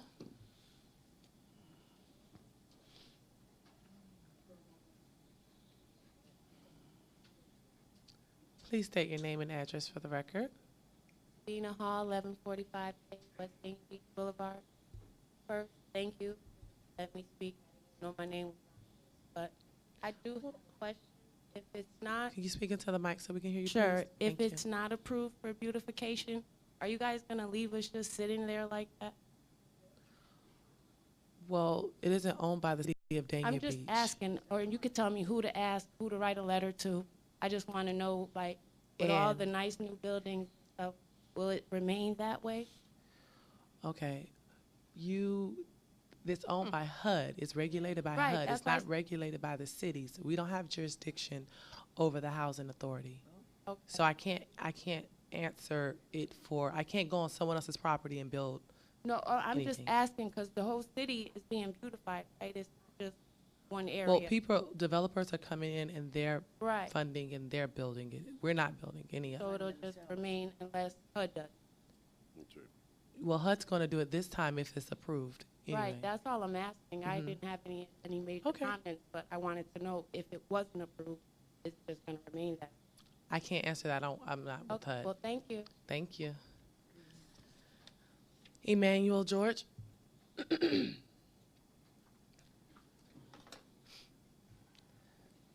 Please state your name and address for the record. How You y'all have 3 doing? minutes. Emmanuel George, 17 Northeast 2nd Avenue. And as many may know, I was canvassing because I was not here at Tuesday's meeting. I was in Tallahassee for another issue that's going on in Dania Beach, but that's for another story. Anyone who knows me knows I'm for revitalization, not gentrification. And akin to Northwest Gardens in Fort Lauderdale and Sistrunk, this could be something that's very helpful to the community. I just hope that many of the residents come back. I can also give the surveys that I have here from canvassing and, just getting to know the people and build with the folks. We talk about communication and a lack of engagement. I always believe we need to meet people where they're at as well. And basically, it's a good thing as long as it's documented and the people in the Northwest Quadrant are benefited first. So that's pretty much my 2 cents. I know I'm probably have a lot more to say, but got a lot on my mind right now. But yeah, basically I'm for revitalization. I'm for beautifying the communities as long as, like I say, the people it benefits first. And, you know, it just goes to knowing who we are as people, knowing our history. Like many people say, this is Dania's the first incorporated city in 1904. The Northwest Quadrant is the first incorporated Black community in Broward County. It's basically what Coconut Grove is to Miami. So, you know, I just hope that people can come back and that we do get more involved in our communities. And this can lead to establishing a real tax base in the Northwest Quadrant so that there can be more employment and more self-sufficiency. Thank you. Thank you, Emmanuel. You can give them to Luis. Stephen Jones. Please state your name and address for the record. You have 3 minutes. Stephen Jones, 4930 Southwest 29th Way, and I'm for it. I spoke with many of the residents, and my only issue is the mold problem. I want to make sure like somebody handle that for them, because that's health problem. There's a lot of elders and a lot of kids, so we don't want nobody getting sick. But that's You have to go to the board. The board of housing, the Housing Authority Board. They're over that. Yeah, we don't own, manage, or anything. Okay. All right. Thank you. Oh, I thought I saw. Oh, Mr. Al Jones. Please state your name and address for the record, and you have 3 minutes. Albert Jones, 722 Southwest 3rd Street. Commission, 5 blocks do I live from this project. But just let me give you a little history. And first of all, I want to tell you I support it. I just asked that, and I think Commissioner Brandy Marty said it best. We're here talking about a plat note, and a site plan. Nothing else. And I'm hoping that you'll make that decision tonight to approve this.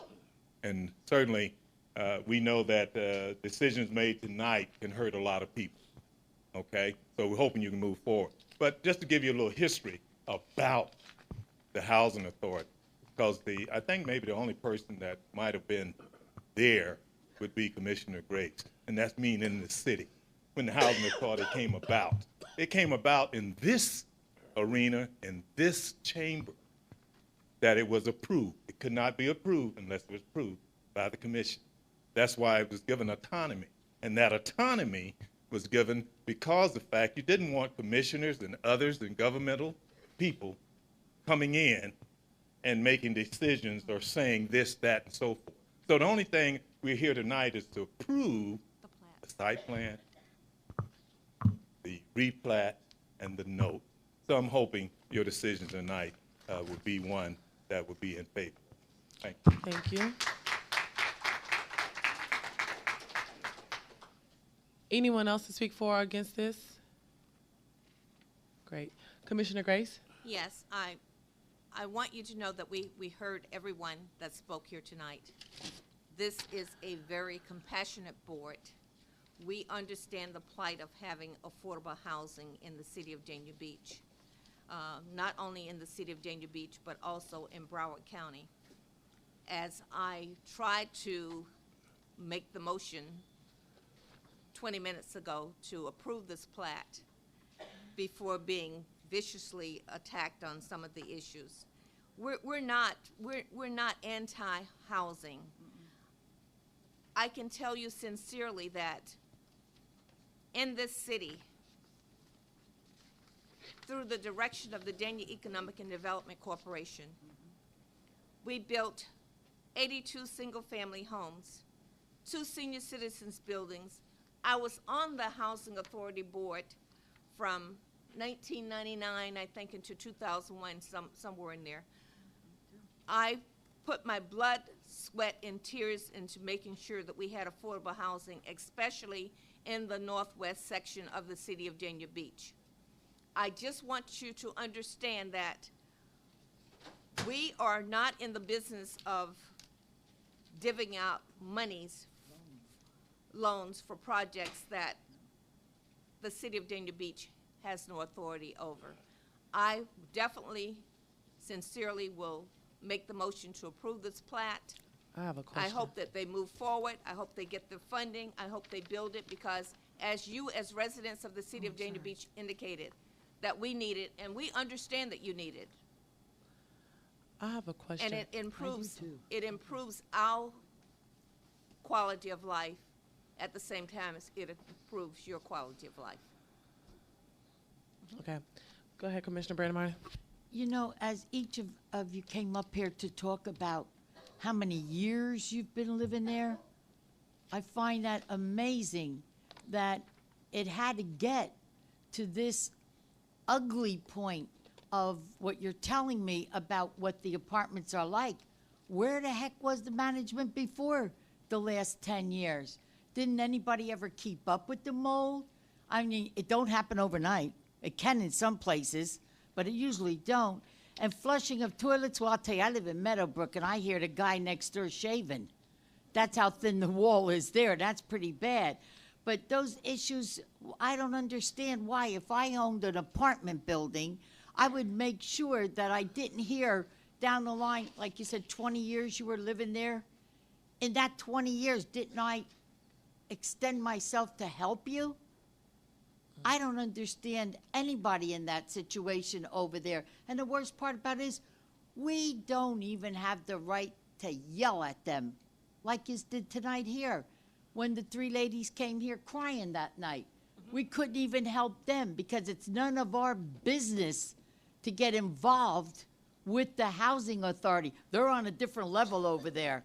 They're on a different level. Otherwise, I think we would have ran over there and start raising the roof on anything, and I feel that our mayor, I think she even went over there to sit in on something, didn't you, Mayor? I did go Right, to a and meeting. we heard the people. You all came with displeasure about the building. They came with displeasure not only about the building, but what they call poor management. They weren't complaining about mold. They were complaining about why management isn't doing something about it. But I just want to reemphasize that I'm for this. I will vote for it, but not, I don't see a sign on the front of City Hall that says we are the loan company for close to $800,000 in order to match a grant. I don't think so. So you got to go back to where you're living and press them too to be sure that they get the difference in their funding. I have a question, Corinne. Why is the parking 171 required but only having 93 in one place, and then 117 required only having 99? If we're having over 100 and something units, and if you're having families and they have more than one car, do you see this as being a problem? They provided a parking study that said that the demands based on the clientele, that the parking that they're providing was sufficient. They also What provided does based on the clientele mean?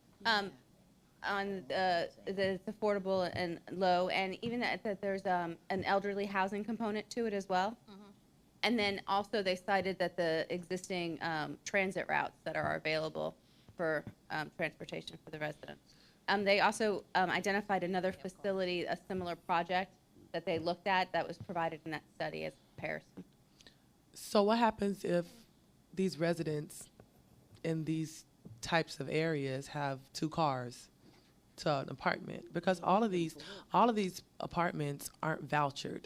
39 are supposed to be vouchered, and I have a issue with the whole vouchering process. But what happens if you have two cars per family? I want to know what it's mandating. Are we only giving one space per family? That would be up to management and how the units are leased. But how, I mean, with the number of units and the number of parking that's being provided, does it allow for one parking space per unit, or does it allow for more than one? Right, there was one.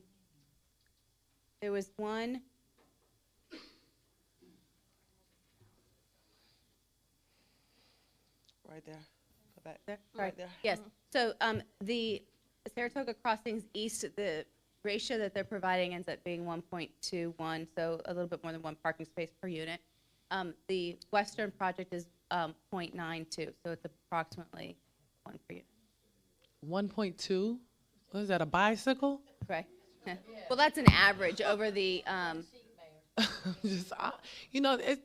That's a big concern. I mean, to say that, they're in a low income area, so they're not going to have two cars, and to not provide adequate parking. What happens if someone gets a job or gets a better job and they can afford to have two cars? I just don't. I guess like the applicant can tell me. Thank you, Mayor James. We actually provided a parking study that was for a similar community in Fort Lauderdale. And what Which that, community was that? It was for the Northwest. Okay. And in that community, it was found that 0.4 parking spaces per unit was sufficient. Here, we're providing 1.2 and 0.9 spaces, so far more than that other community provided. We also have, it's included in the staff report, 44 units that are dedicated to senior housing. So between the dedicated senior housing and the other multifamily units, the blend of that together, we have more than sufficient. When you say senior, what age starts to become senior? 55. Okay, because I don't want it to be like 55. I mean, my dad's 55. He still drives. Right. You understand what I'm saying? So it's Right. not like it's a 80-year-old and over, which they still are driving as well. No, I understand, and that's a fair point. But this is the community as a whole, given all of the blend of the units plus the dedicated senior housing. We don't want to be overparked here. This works for Atlantic Pacific. They've done this all over the country. This is a tried and true formula. And what we really wanted to do is emphasize the affordable, high quality units that we're giving to the residents of the city, and didn't want to be overparked where we know that we I don't like that. Commissioner Grace? So, I don't like that. I would like to make a motion You have another that we comment. approve the plat, and I wish Saratoga Crossing the best of luck, and I think that this will be a very good project once you get your funding up and running as Dania Point residents. The first vote is for the plat note amendment. Yes. So that's Plat the first note motion. My motion, yes. Commissioner Savino, was your button on the speak? Yes, no, or- it was. Just in this, because we're already voting on the site plan tonight, I think that I would like to have somebody, whether it's from your firm or whether it's from HUD, I think, seeing the financing is going to be coming up on the next issue, I think that someone needs to come in and explain to the commission and the residents of how the loan is being requested, how the payment is being returned if the city commission passes it, how the interest is there, what that money gets from the county or the state or the government for the millions of dollars. That's not a match, it's more than like millions. I think if we, and how the housing development is run by not us, we're only applying, allowing the land to be there, and if the city participates in a loan, what's the benefit or what's the disadvantages of that? Absolutely. Okay, We can definitely provide all of the explanation, a full Okay. presentation when this item is going to be. Okay, and I think it's fair that everybody understands it completely, so it's just like we're just giving money out if we were able to pass it, so everybody understands what it's for. You know, so we got, because the funding's gonna have to come somewhere, or this project won't go any further than the site plan. Do we have a second? Second. Call the roll, please. Commissioner Brandemart? With clarification that this is only for the site plan, yes? No, No, no, plat this is plat for the- amendment. The plat Oh, note the plat, note yes. amendment, yeah. Commissioner Grace? Yes. Commissioner Salvino? Yes. Vice Mayor Harris? Yes. Mayor James? Yes. Thank you. And next is the Saratoga Crossings plat. Motion to approve? Second, Call the roll, please.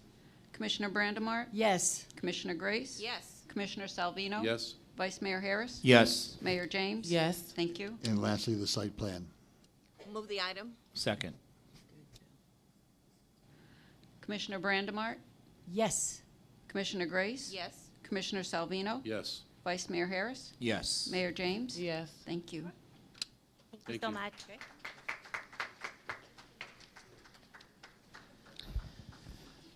I'm gonna wait. I'm gonna wait for them to, yeah.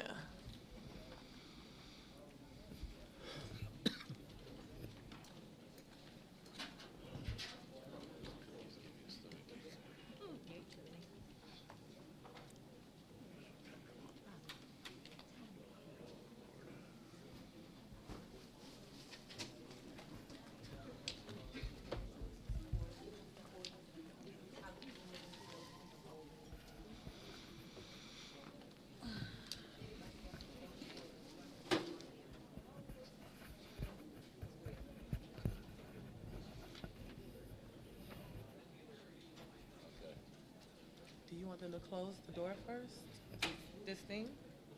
Or you want them to keep it I open? think it's okay. Okay.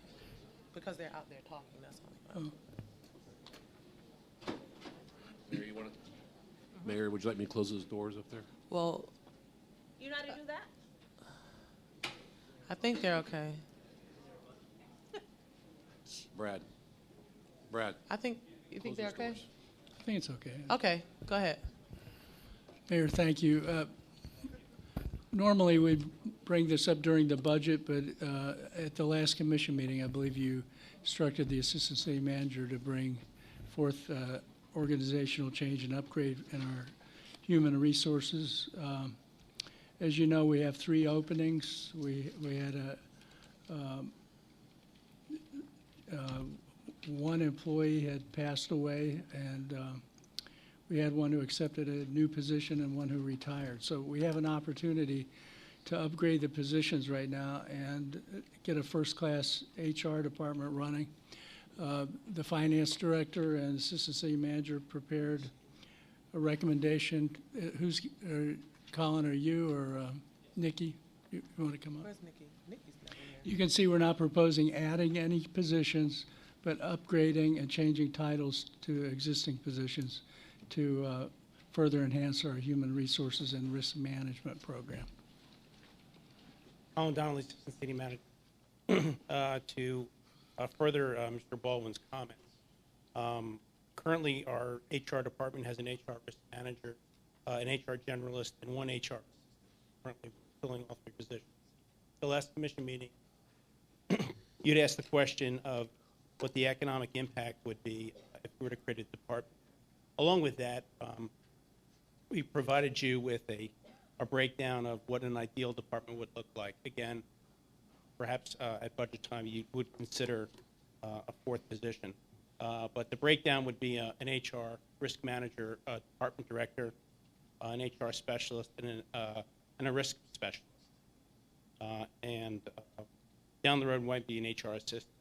On that chart that you have, all those duties would be, without the HR assistant, they would be filled by the HR specialist. So we've given you the projected pay grades and the impact. Option 1, existing structure. When we budgeted this, we have to assume that when we hire the existing structure that we have, everybody would have family insurance. Just on its face, there may be a $27,000 impact just for the health insurance change. Option 2, if you chose to create a department head now and the 2 specialist positions, that would be a $58,000 impact. That's what it states in the memo. I just want to make you aware that when we proposed this, we had left out the department head expenses, and that's another $6,000. So that would be $64,000. Option 3 would be a department head, the 2 specialists, and the assistant, and that would be $144,000. Now those numbers, they represent somebody coming in mid-range of our salary schedule, and that's generally where we place a seasoned person, right in the mid-range, so there's room to grow. And we automatically assume family insurance as a conservative estimate. And this impact represents what would be next year going into the budget. It's a 12-year estimate based on next year's budget. So you know what the impact would be in the future budget. The impact wouldn't be, if you went with option 2, it wouldn't be the $64,000 because you have a partial salary savings from the year. So, but this represents the budget impact next year, which is a conservative way to look at our budget. I believe option 3 we're not recommending right now. Once we hire the director, they could come into you during the next budget and justify the 4th position. Commissioner Grace? It is very imperative that we hire someone ASAP. You have retirees that are calling from out of town now for assistance, and nobody can give them the answers to who to contact for insurance, what the funding is, et cetera, et cetera. I know that it is going to be very hard for us to replace Jackie, but we have to have somebody in there. I have bills sitting on my desk right now that, you know, I reluctantly didn't bring them in because I don't think you have anybody there that can do the work right now. There's nobody sitting in those 2 seats. Now, we put a bid out. How many people actually put in resumes for those 2 jobs? Well, there are 3 jobs. The one we're concentrating on is the HR Human Risk Manager position. You know, there are approximately 30 applications. Did we narrow it down? Yes, we have. I've spoken. To what? I've done to 4 candidates. Okay. And of those 4 candidates, I believe most of them would be able to be a department. Starting at what salary? Assuming that they're brought in at the mid-level, it would be the range is between 91,000 and 144,000. And the assistant human resource person? That would be the HR risk specialist. That would be between 46,000 and 70,000. So somewhere right in the middle of those. Okay, that last page, I don't have. Yeah, you did right there. Oh. Okay. And the third position? Again, the 2 specialists would be in the same grading class, of 46,000 to 70,000. So right now, if we hire a human resource person and an assistant, we will be up and running. Is that correct? If we hire the department head, their first order of business would be to fill out this chart. And that third person, we can wait until we start working on the budget for? That would be the fourth person. That would be the 4th person. Now, we have those 2 specialist positions. We have advertised for them. We have a pool of candidates. We haven't got through them because we want to concentrate on the manager. So the new department coming in will have a ready pool of candidates which to look at and review. How many people did we have before? We had just 3. 3. So now we're implementing to have 4. No, we're recommending 3, upgrading the top position. The 4th one in here what I would detail as the ideal position, which you would consider in a new budget year, and after consideration and recommendation from the HR department, they would need to wait.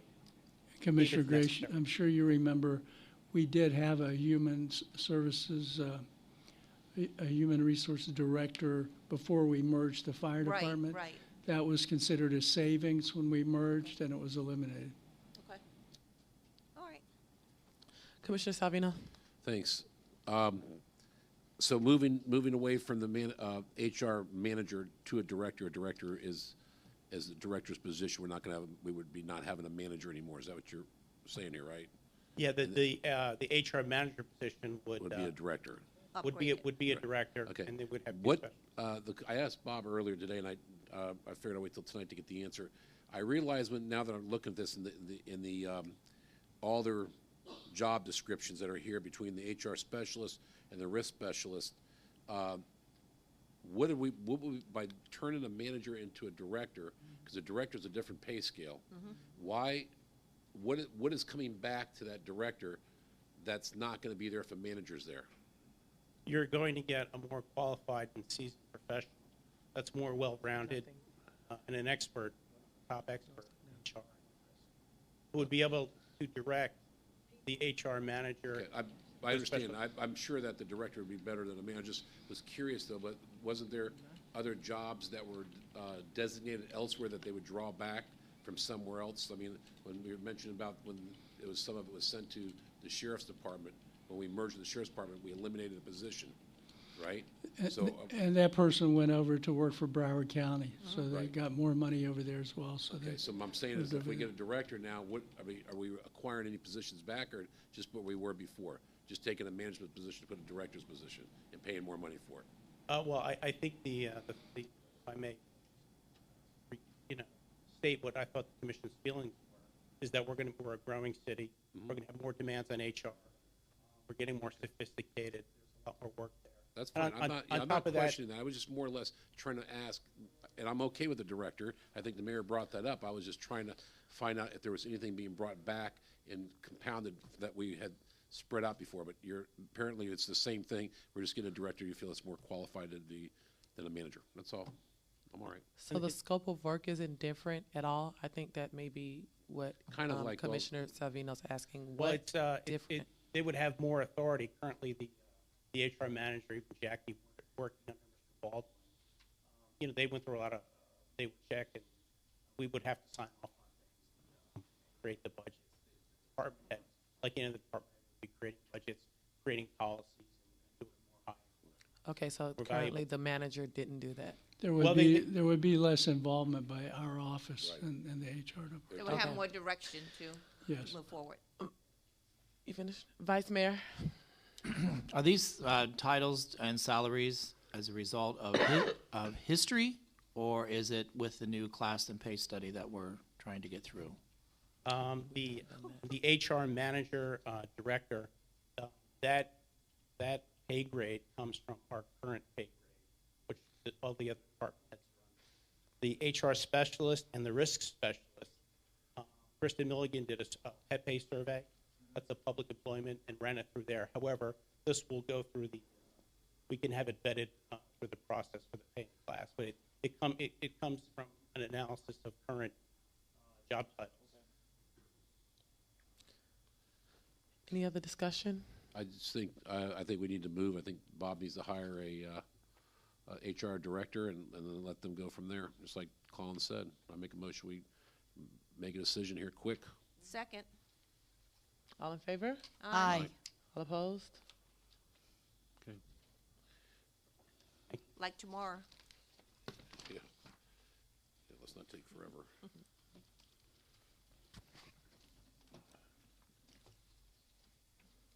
Second item for discussion.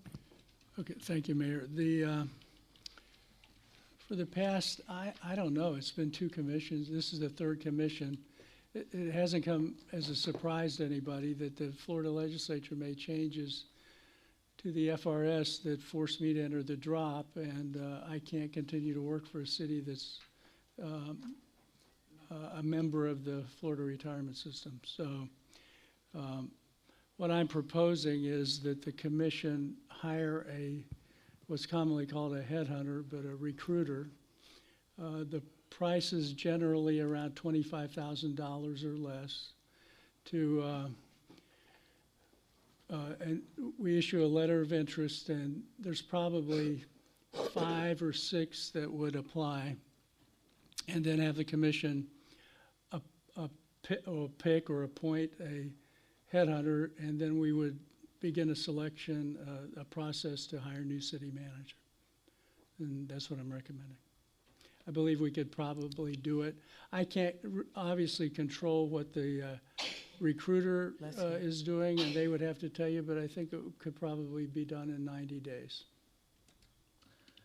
Commissioner Salvino?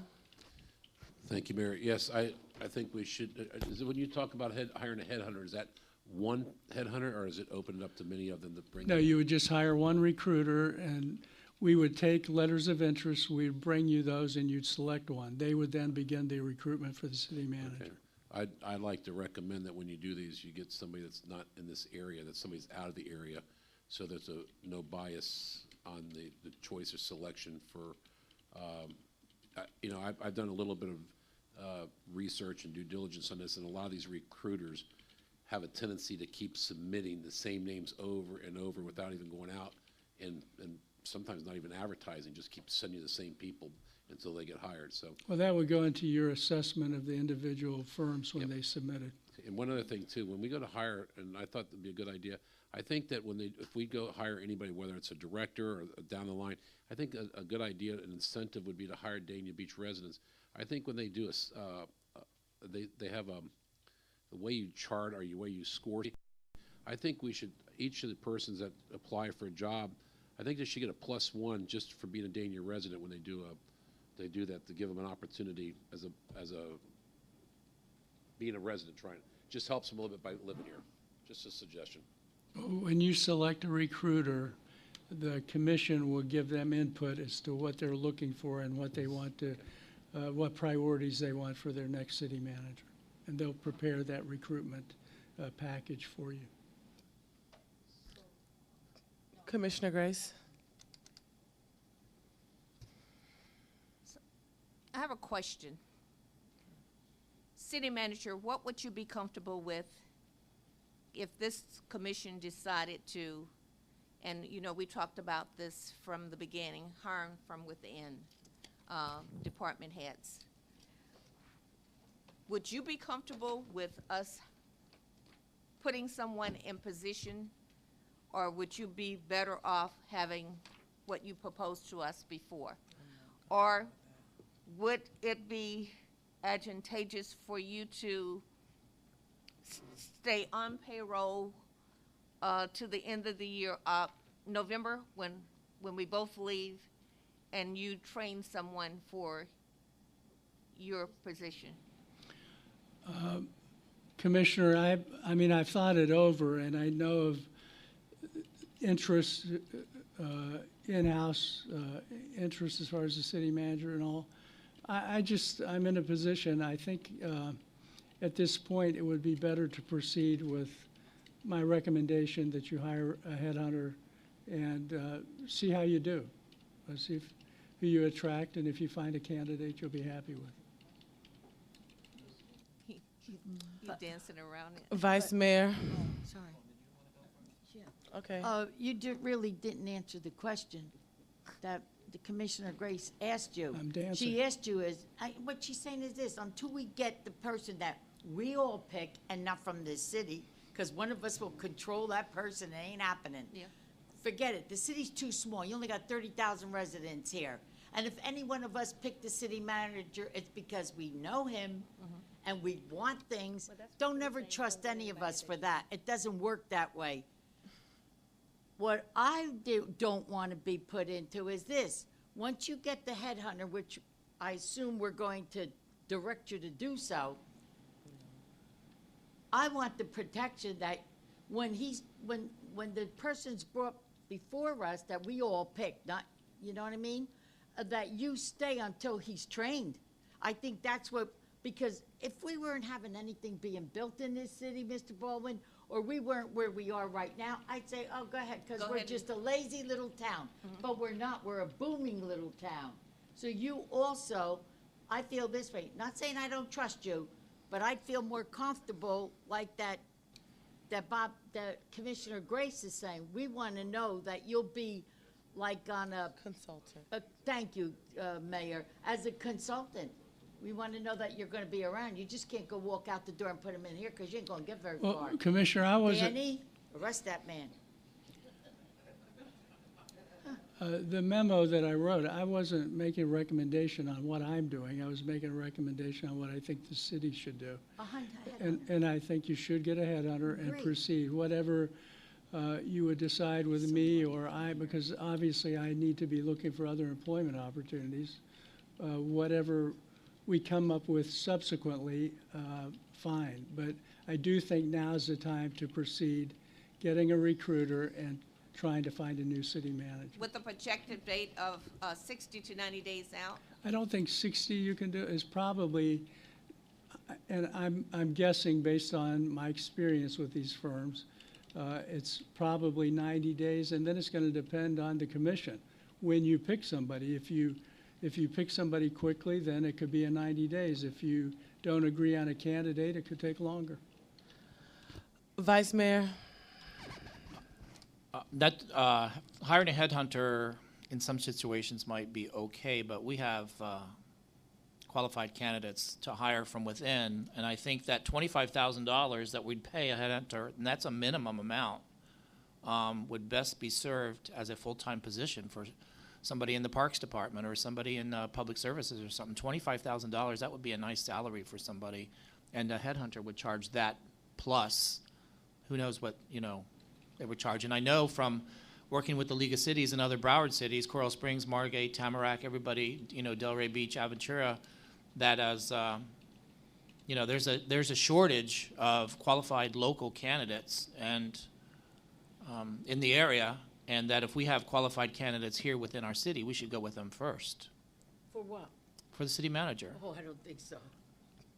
Well, that's just my opinion. So $25,000 to just pay somebody to interview and send us some candidates, maybe in 30, 40, 45, 60, 90 days. That's, you know, Vice that's, Mayor, I think that's, to me, that's an average. I think they just hired somebody to do Key Biscayne for 16,000, and normally there were somewhere between 16 and 28, I'd say. well, isn't it a percentage of the total benefits and salary package for a fee-paid job? Well, this is just what you pay them to do the job.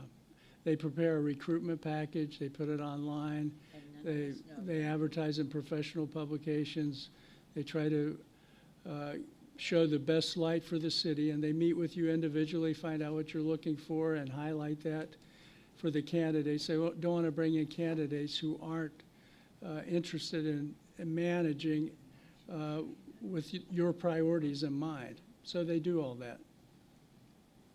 But it could, you know, in addition to having a recruiter, it could potentially be a lot more money to hire somebody if you have to go into a salary, a travel and relocation package. So it could end up costing $50,000-$75,000 to get somebody for $65,000 Well, a year it's job. true if you I mean, if you have to select- go into relocation and travel and interviewing and hotels and all of that, it could run into lots of money. If you select somebody from out of the area, it typically would cost you more money, and I would say out of Florida anyway, for moving relocation, but I wasn't speaking of that, I was talking about a headhunter, so. Commissioner Grace? Would this be something similar to when we hired the CRA director? Because we put everything out there, and then we got, what was it, about 16? And then we narrowed it down to 8, and then the final 4. You're talking about for the For the management director's recruiter or job. for the manager? Was that similar to what we did? For the recruiter? We picked the names, remember? When you hired me, you went through a recruiter. No, You a put a CRA recruiter. director. Did we do something similar too? I'm No not really recruiter? sure. Okay. I'm not sure how you did it. We just did the advertisement, and then we went from 16 to 8 to 8 to 4, 4 to 1. Right. Louise is saying you went through HR, but right now we don't have HR. We're having some difficulties. Right. So we need to get those positions filled right away. It's the commission's, obviously your decision. This is my recommendation, and You know, I think you can it's get a it done hard quicker. decision to make, and it certainly weighs a lot of thought with me, because my whole philosophy has been to hire from within, but this is the top position that we have in the city of Dania Beach, the city manager's position, the person that basically puts together our budget, oversees all of the indoor windows that are coming to the city, and it's a very difficult thing, even though I believe that we might have qualified people out there that works within the city of Dania Beach already that can do it, but as my fellow commissioner just said, we don't want to do the favoritisms and controlling, and you know somebody,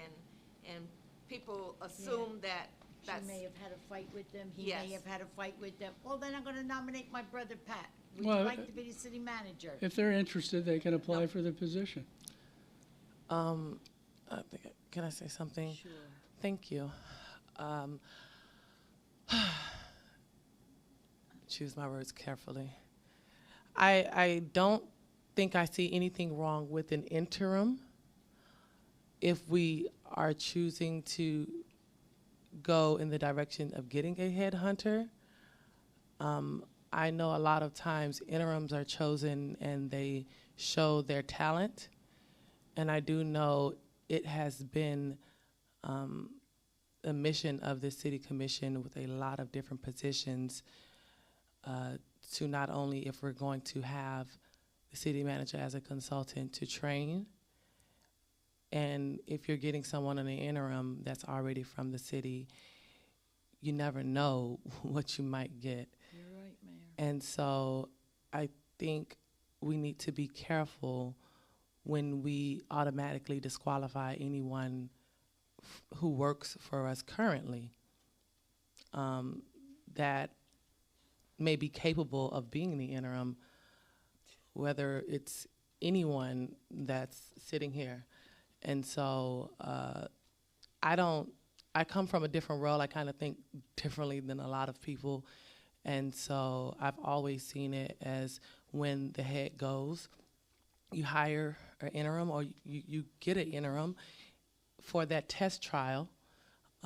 You can make it 3 months while you're going out and getting this bid, but it's an important seat that a lot of decisions need to be made from. And I think with a lot of the other positions, we are at least giving it a thought or an opportunity to hire within. I know a lot of positions, even speaking with taking our finance director, for instance, who had a major upgrade to her position, and we took a chance on that. And a lot of other positions where we take chances because we have that faith in our own people. And so that's my 3 cents. Commissioner Brandimani? Wow. Your light was on. I It's turned canceled. it off. Vice Mayor? I agree with you, Mayor, on appointing or allowing an interim person to fill in that, kind of somebody that knows the streets and alleys of the city. I heard you say that. I mean, it is true, knows the streets and alleys and what we've been through and what we've gone through, especially in the last year, because it's a valuable teaching tool for, what we could, and I'm talking about Hurricane Irma and its post and its aftermath. And I just think that's an important here because, if we hired somebody, let's say from a suburb of Denver, Colorado, they've never dealt with a hurricane before, so they don't know what goes on with that. So I agree with the mayor on an interim person I think would be the best bet to give them a chance, see if they can prove themselves. Because hire from within and see if you can prove yourself. If not, go back and do what you were doing before. But streets, alleys, Miss Carol Hemis, water systems and everything else that we've been through, I mean, that person would know the history and know something so basic like the streets and alleys and the stop signs and the traffic lights. So I agree with you, Mayor. Well, for clarification, I just know that where we are right now, we have a lot of vacancies, and we are going to go through a lot of change. And whether we like it or not, whoever the new city manager is, interim city manager, or whatever direction we go in, there will be an adjustment period. And I've spoken with the city manager before, time and time again about this, and I know we've discussed different dates, and I know I've always told him that's, for me, it's too late. I don't want to go through a transitional phase during our budget or near our budget or preparing our budget. And I just felt like going out with a headhunter, or you don't know. They may find someone in 2 days. It might take 90 days. It might take 120 days with, the different personalities of this commission to kind of decide on someone. And we'll still have a budget that we have to prepare, and we'll still have a city that has to be ran. And with every other position that's going to come in, that has to kind of go with the flow and learn 5 other people and learn all the departments and learn all the cities and learn all of our personalities and get up here one day and get ripped and then get up here the next day and everyone loves them. It's a major adjustment, and I just think we really need to be careful on everybody being new in every single department at one point in time, because it's a possibility for a lot of chaos. Commissioner Salvino? Looks like we have a lot of mixed decisions up here. I would recommend, before we even consider doing that, you don't even know if any of the department heads or any of the people that work for the city want to take this position. If they do, I think if you want to take an alternative approach on this, I think since Bob is a city manager, I think that I think anybody that wants to apply for the job within should submit an application before we go out for headhunting. Let them bring it to Bob, and then we can each sit down and interview that person ourselves and get a better feel. You may get nobody to even reply. So we may be here ways to spin our wheels right now and then have to go out and get a headhunter. I mean, at least that person, if you go one-on-one with them and ask them, but Bob comes up with a general questionnaire of what a city manager does, some of these people may want to be that, but they may not really know how to be that. Even though they're capable of doing their job, they may not be able to be qualified to be a city manager. So, I think that if somebody in the city wants to be a city manager, I believe in hiring within, I really do, but I think that person needs to be qualified for his job, his or her job. It's true. So just If just you an would opinion. authorize me to go forward and seek a recruitment specialist, a headhunter, I can talk to the employees, see if anybody's Okay, interested. I But will. I agree with I that. was trying to move this along. I That's agree with the that. reason I wanted to go ahead and get the headhunter, get the commission to approve the headhunter, and rather than delay it, as the mayor said, if it's. Just make sure if you hire a headhunter that you put a little clause in there, if we hire within, we don't pay a commission. All right. I make a motion, We hire have a headhunter. other. I have a sorry. light lit. Okay. I'm still going to tell you this.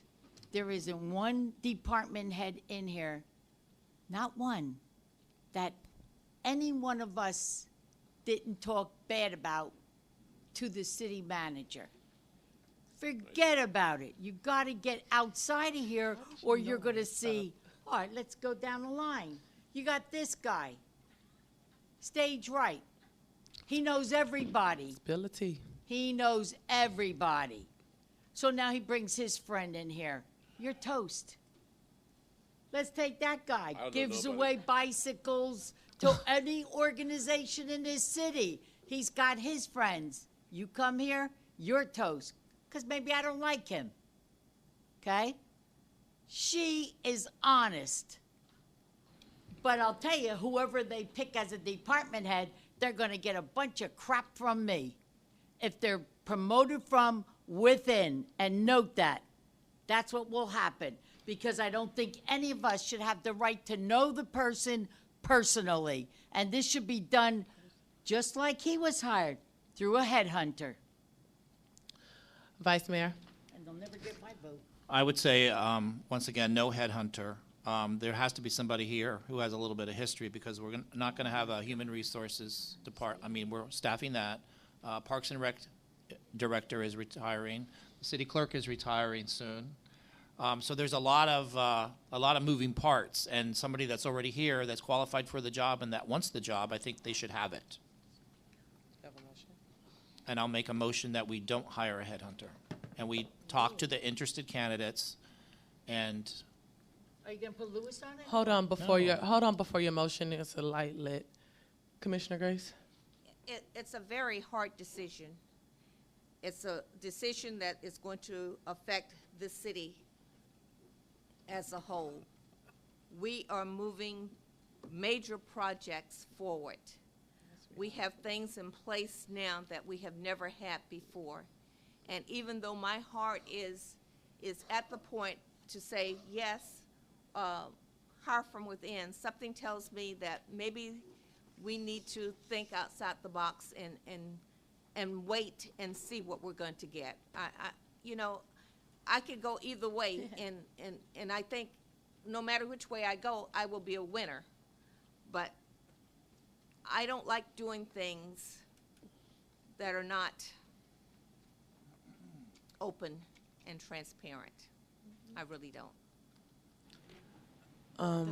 Commissioner Salvino. Why can't we do both, like I recommended? Let the people apply and have a headhunter to back up.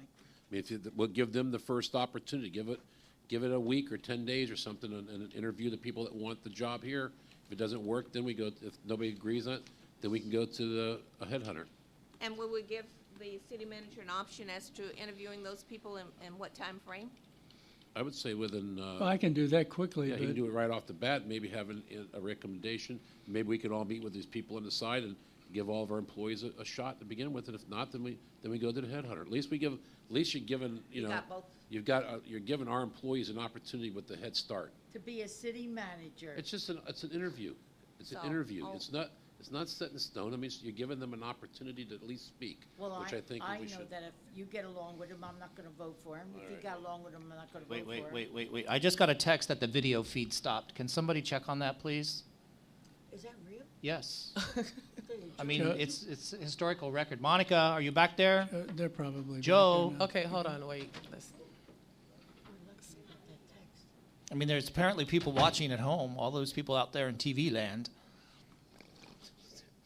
There was a saying you Both can't of them. say, you never blank where you eat. And that's what you'd be doing in this situation.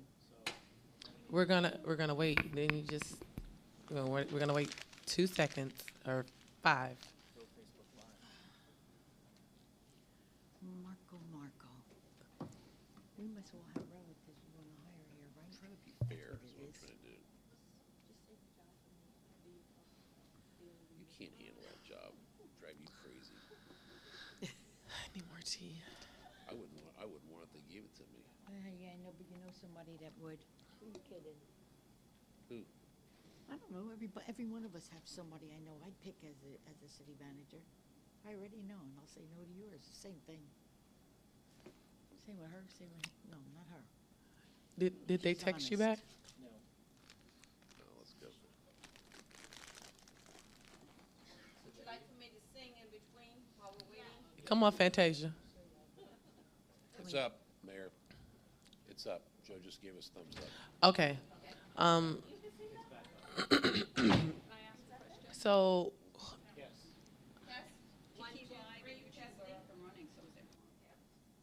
That's what I said. The text says Comcast is still airing it. It went in and out a few times, but majority now it's working. So, Okay, good. I mean, just people are back watching. up. So. Okay, where were we? Complaining. Commissioner Salvino, were you talking? I was, but nobody's listening. Oh, y'all listen? Okay, they're listening now. No, I'm all right, Mayor. Whatever you Okay, guys decide. Vice Mayor, your light is on. That was for the video feed. But, I'm going back to the other thing with, I think, hire from within. We got a little historical perspective there. And, don't spend the money, the $25,000 plus on a headhunter. I don't think it's necessary. So is there a motion on the table? I'll make a motion that we proceed to hire from within and don't hire a headhunter. Do we have a second?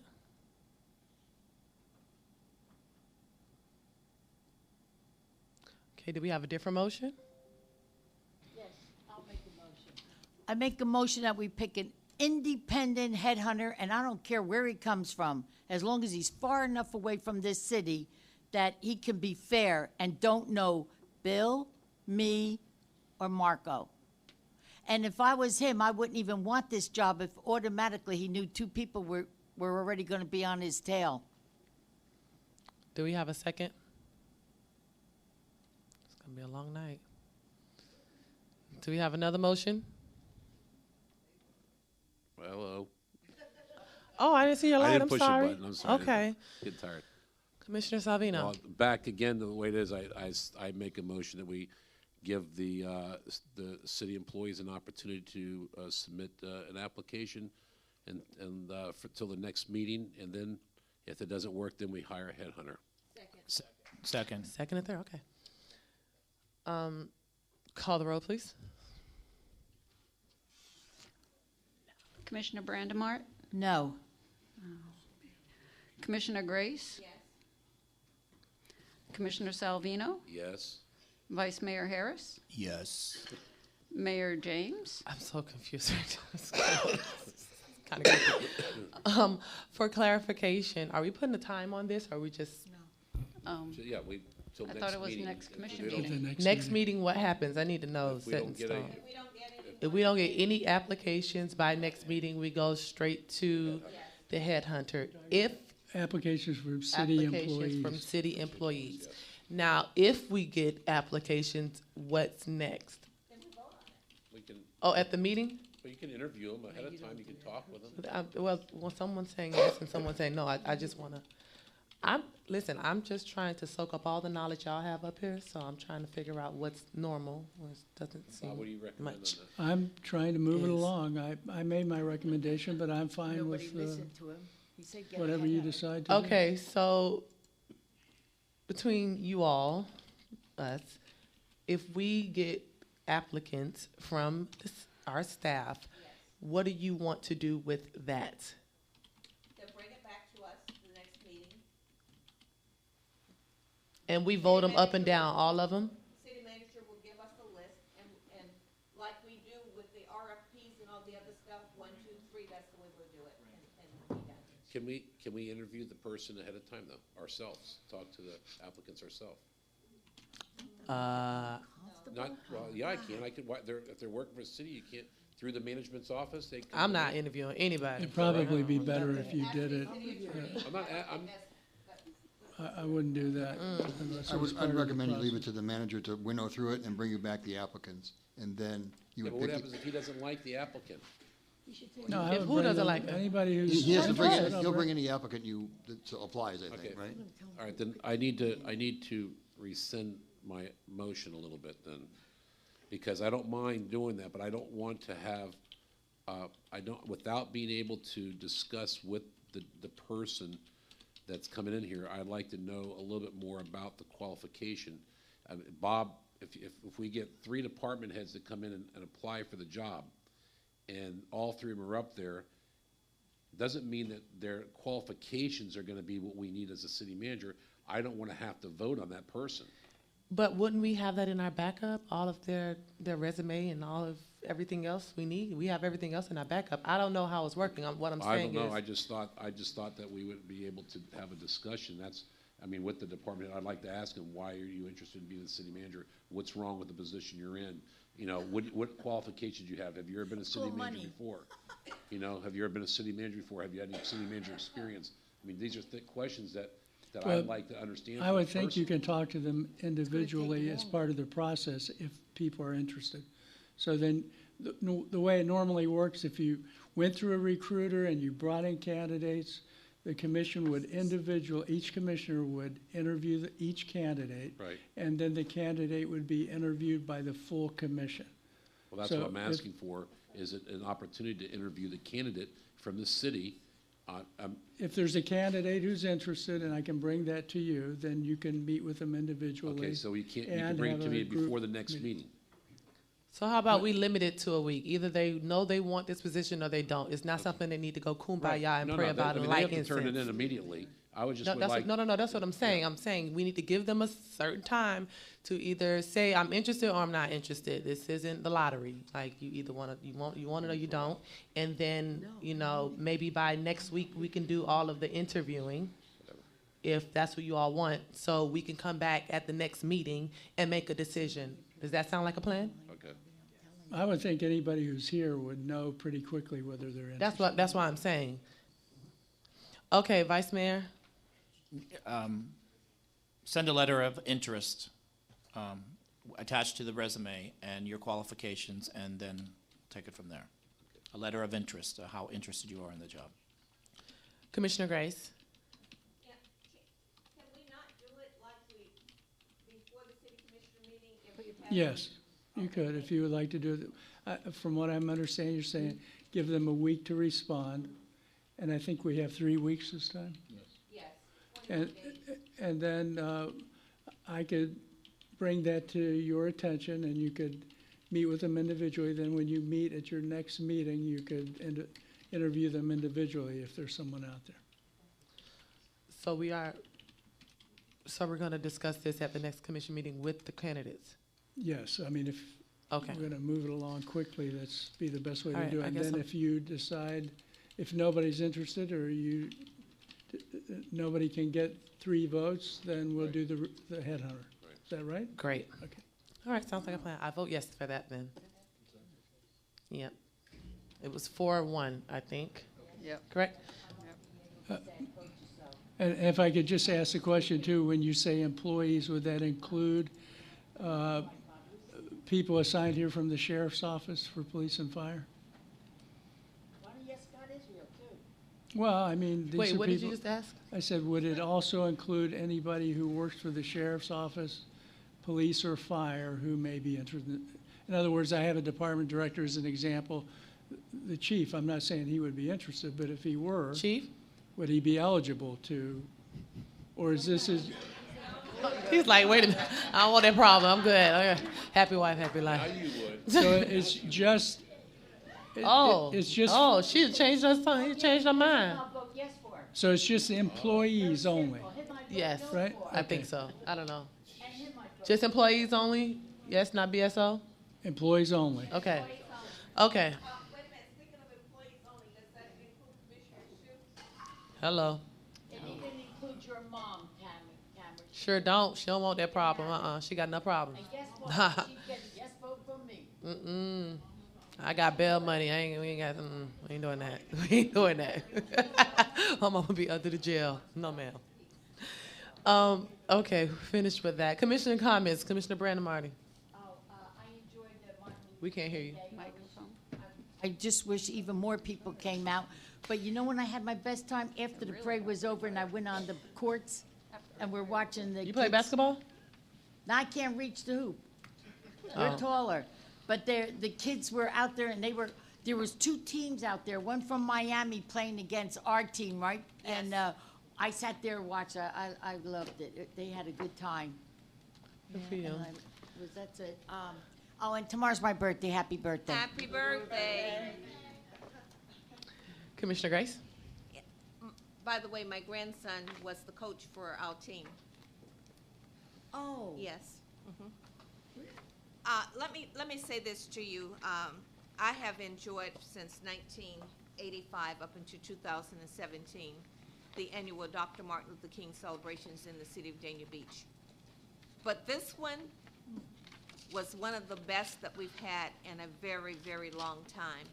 Starting with the dinner, all the way through the progress in the park. It was absolutely fantastic. And what I really liked about it is that we had so many people that stayed to all of the events. And normally, we only had one float in the parade, but this time we had at least 20 floats in the parade. We had a lot of bands. I spoke to Scott Israel, and he promised me that next year he's going to have more officers, because we didn't realize it was going to be as big as it was this time. So he was very impressed about what we did. And I really want to thank the outgoing MLK committee and the new MLK committee coming in for working for the city of Dania Beach to make it very special. I also want to thank the CRA director and her staff for touching bases with the businesses in the city of Dania Beach. They were actually out waving at us this time, which was really a good flavor.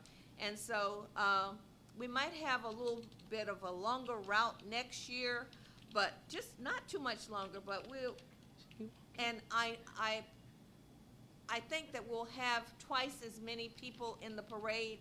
I'm looking for the dinner to be about 500, so I'm working on having it at the Dakota Center next year for the dinner. It's either that or the Gallery of Amazing Things. I think it's going to be phenomenal. I would like to see us bring in some renowned speakers. I would really love to see John Lewis come in here, because he was one of those persons that marched with Dr. King, and if we can't, maybe one of his children, who I've met. That's a good idea. Just about all of them, and they're very fluent in knowing what it's all about. So I won't be on this commission next year, but I'm going to ask everybody that's sitting up here to please do your utmost best to make sure that that Dr. Martin Luther King celebration is one of the best. And I had heard nothing negative about the MLK this year. All I heard was very positive stuff. I've got letters. People were on Facebook. Everywhere I went, they talked about how nice it was. And even though I'm not going to be on this commission, I'm still going to be at the loop for the MLK and some of the boards that we're going to have in the city of Dania Beach. And I'm going to be watching what you guys are doing here on this commission, because I don't want you to make me come back in 2 years, because I don't want to. Okay? I'll help you campaign. And Come on back. I want to, my condolences to the Rosalind Russell Pinkley family. She was one of my classmates, and she passed away. She had cancer. So even though we don't have that Relay for Life, we still need to give money for the research for cancer. It's so important, because we have so many people that need the services, and especially my heart is Dania Beach. Whatever we can do to make sure that we make it comfortable, because every life we save is another birthday celebrated. And I want to thank Parks and Recreation for the Gracefully Aging events that we're having at C.W. Thomas. We only started about 6 months ago. We're up to 55 people now. And I mean, I skipped the 2 days that it was cold, okay, because I knew I wasn't coming out, but everybody showed, they go, where were you? We were there. I said, oh, it was cold. They said, oh, no, we enjoyed ourselves so much. So they are really enjoying it. They're enjoying the nutrition programs that they're putting on, the arts and crafts, the games that we're playing, some of the dinners that we're going to, the trips that we're going to. So it's enlightening. So when we get to the budget for next year, I'm going to ask for more money for our seniors, for Chicky seniors. I'm going to ask for more money for the Gracefully Aging, because she's been sitting there for I don't know how many years with $15,000, and I think that it needs to be upgraded. And the Gracefully Aging, definitely they're coming aboard. So if I don't ask for anybody else, I'm definitely going to ask for those two programs, because it gives our seniors an opportunity to do something where normally they just sit home by themselves. And I'm telling you, they're there before 10 o'clock. They're there because they want to be there. And it just enlightened my heart to know that they really appreciate it. I also want to thank Brad, you and your group, for all of your endeavors, for making sure that the city was clean. Everything was in place for the annual Dr. Martin Luther King celebration. We could not have done anything better than what you guys did, especially working with Parks and Recreation. So I take my hat off to you. I guess you are my employee of the month. Thank you so much. We appreciate it. Commissioner Salvino? You bet. I'm afraid to speak tonight. I'm good, thank you. Vice Mayor? I just, one thing is that No, me. I had a couple calls from the developer and the owner of the new Morrison Hotel. They're getting ready to open, and we need to fast track their fire inspection. Can I talk to you tomorrow about that, and we can see what we can walk that through? That's the only thing that's keeping them from getting open, and I think we owe it as a business community to be business friendly and get them so they can turn on all the lights. Happen like that. What's that? I said, it's a lot that happens like that. Yeah. They're not unique. So anyway, it's going to be a new centerpiece for our downtown area, so I want to do whatever we can to help them. So that's all. Mayor, can I come back for one more thing, Sure please? can. I just want to go on record for the Saratoga crossing that I'm not insensitive of their needs, because I know that we all need a very good quality of life. I cannot even fathom living in the condition that those residents have lived in for the many years that they have, talking about the mold, the rats, the roaches. So I think that even though we have no control over the Housing Authority and HUD, there should be something that we can do as a commission to send a letter letting them know that those residents need to be taken care of in a humane manner, definitely. And if not, then we need to go to the county, we need to go to somebody to make it right. Vice Mayor, you were finished? Yes. Okay, I guess I'll start with Saratoga. I had a large sheet of paper here, but I see that we weren't speaking on certain things, and I do need some clarification, and I'm not sure who I'm going to get it from. I had many conversations with the developer. I've had a few conversations with the Housing Authority, and I've had a lot of conversations with the residents. And I understand where two of the commissioners are coming from about the funding and not being in favor of lending them this money. However, I can remember being a little girl and sleeping next to rats. And I can remember it being in Dania Beach. And I can remember my mom beating those rats with my little golf club. And I can remember needing help. And we are a commission that is very unique. like my pastor says, church unusual. This is Dania Beach unusual.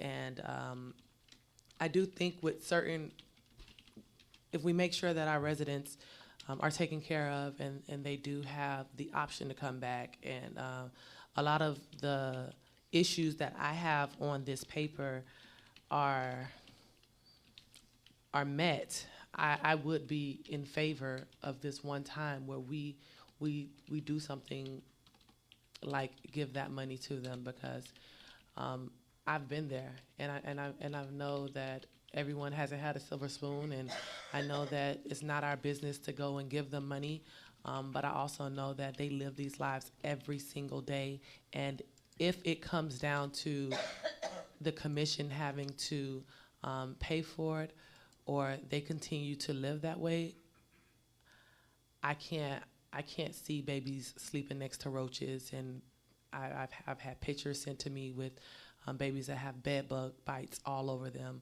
or the mold, respiratory issues. You have older people living there, you have babies living there. It's just a domino effect of issues. I do think that if we are able to protect our residents that are currently staying there, to ensure that they are going to be the ones that are occupying that space, or some of the ones, they have the first priority. And I do think that it is a much needed upgrade for that community, and I think that it could be life-changing. Now, I do have a lot of issues with the Housing Authority Board that I am going to go to their next meeting. I don't know when it is, but I'm sure someone will tell me, because I want to know what programs that they are offering, what kind of continued education, credit rebuilding, programs that allow these residents to not stay in these establishments for 20 years, but become a homeowner. And I know that I've spoken to other directors of other housing authorities, and these are things that they're doing. And I spoke to the residents at our housing, and they haven't gotten any training, any program. So I'm really confused at what our Housing Authority Board is really doing. Because if they're not doing things to enhance the quality of life that these residents have, help educate them, housing, in my opinion, should be a stepping stool. It shouldn't be something that your grandkids and their grandkids and their grandkids grow up living off of. Someone has to break the cycle one day. And I think that we as a commission and them as a Housing Authority Board have to meet somewhere and help our residents, get educated and get these programs. I mean, because we're appointing, as a commission, we're appointing these people from all the way back when it was first created, and we have to make sure that the people we're appointing are going to move in that direction to help better our residents that are living there. So that's what I have to say about that. About Gracefully Aging, I'm so proud of the Gracefully Aging program. I remember the inception of it. It actually came from my sister who has done home health in this area for a very long time, and knew that, a lot of our people over here in the Northwest section didn't have a social life, and so her, along with Parks and Recreation, they have done a tremendous job in implementing this program and getting the residents to buy into this program. And I want to invite Commissioner Brandon Marty's seniors over to the Gracefully Aging. I mean, y'all meet every Tuesday and Thursday? Tuesday and Thursdays. We don't bite? Once a month, though, right? Only Thursdays? Thursday of the month. So, But our program's not free. okay, so they can come. Free, I'd probably have triple that amount. Okay, but you know what? Just invite them over. They'll have a great time. They're dancing, they're knitting, they're making Exercise. breast cancer bras and all type of stuff. And I just think that it. I have members that belong to both. Okay. Well, I just want us to be one big happy family. As far as that, I don't want to have two, completely different things, and I just think that'll be great. The MLK parade, we put it on in 3 weeks, and it was a time of adversity, but I am so thankful for the team that was assembled, that didn't care who got the credit, just got it done. Parks and Recreation, CRA, members of the commission and the public, you guys did an amazing job. And if that happened in 3 weeks, imagine what a year of good planning could take us. I just got back around, 4 o'clock from South Carolina. We had to go and bury my cousin. and so I haven't been here for a few days, and so I am sleep deprived. And life is just too short to be bitter and to harbor hate in your hearts. And, you know, I just want to make sure that we all up here are spreading love and promoting love and getting along, because, you know, you might go to sleep today and death may come visit you. You just never know. I hope not, but, you know, you don't know. Maybe stay up all night? Not gonna happen. You don't have to go to sleep for it to come to you. I'm definitely going to sleep. And so, with that being said, I'll move to my appointments, which is the Dania Beach Housing Authority Board. I know I have an appointment, and I do have someone that actually live in the development now, hopefully. This person will be appointed. I know we've been going at this time and time again. Her name is Tamora Brown. Very nice. One of the young ladies that spoke tonight. Yes, right? ma'am. Yes, very nice. We'll do all the appointments before we accept them. Okay. Education Advisory Board. My appointment is going to be Diana Brown. I spoke to her, Diana Curry. I'm putting her back on that board. I got the slate that she missed 3 meetings. She only missed 2. And she indicated that they had not gotten the phone calls as to when the meetings were, so maybe we would kind of, if anybody needs somebody to make the phone calls, that would be great. But she is one of those persons that is very unique to be on that board. Educator for many years, so Diana Curry. Okay. Do we, Vice Mayor? Have anyone to appoint? We had City another manager, resignation this week, so. You have an appointment. He's looking at you like, what? It says city manager, one appointment. I mean, unless I can't read. It's not supposed to say Yeah, city it goes manager? with the term of the city manager. We're just probably wait until you get a new city manager to fill the position. Oh, you. Oh, sorry. I thought it's under Education Advisory Board. That's why I'm confused.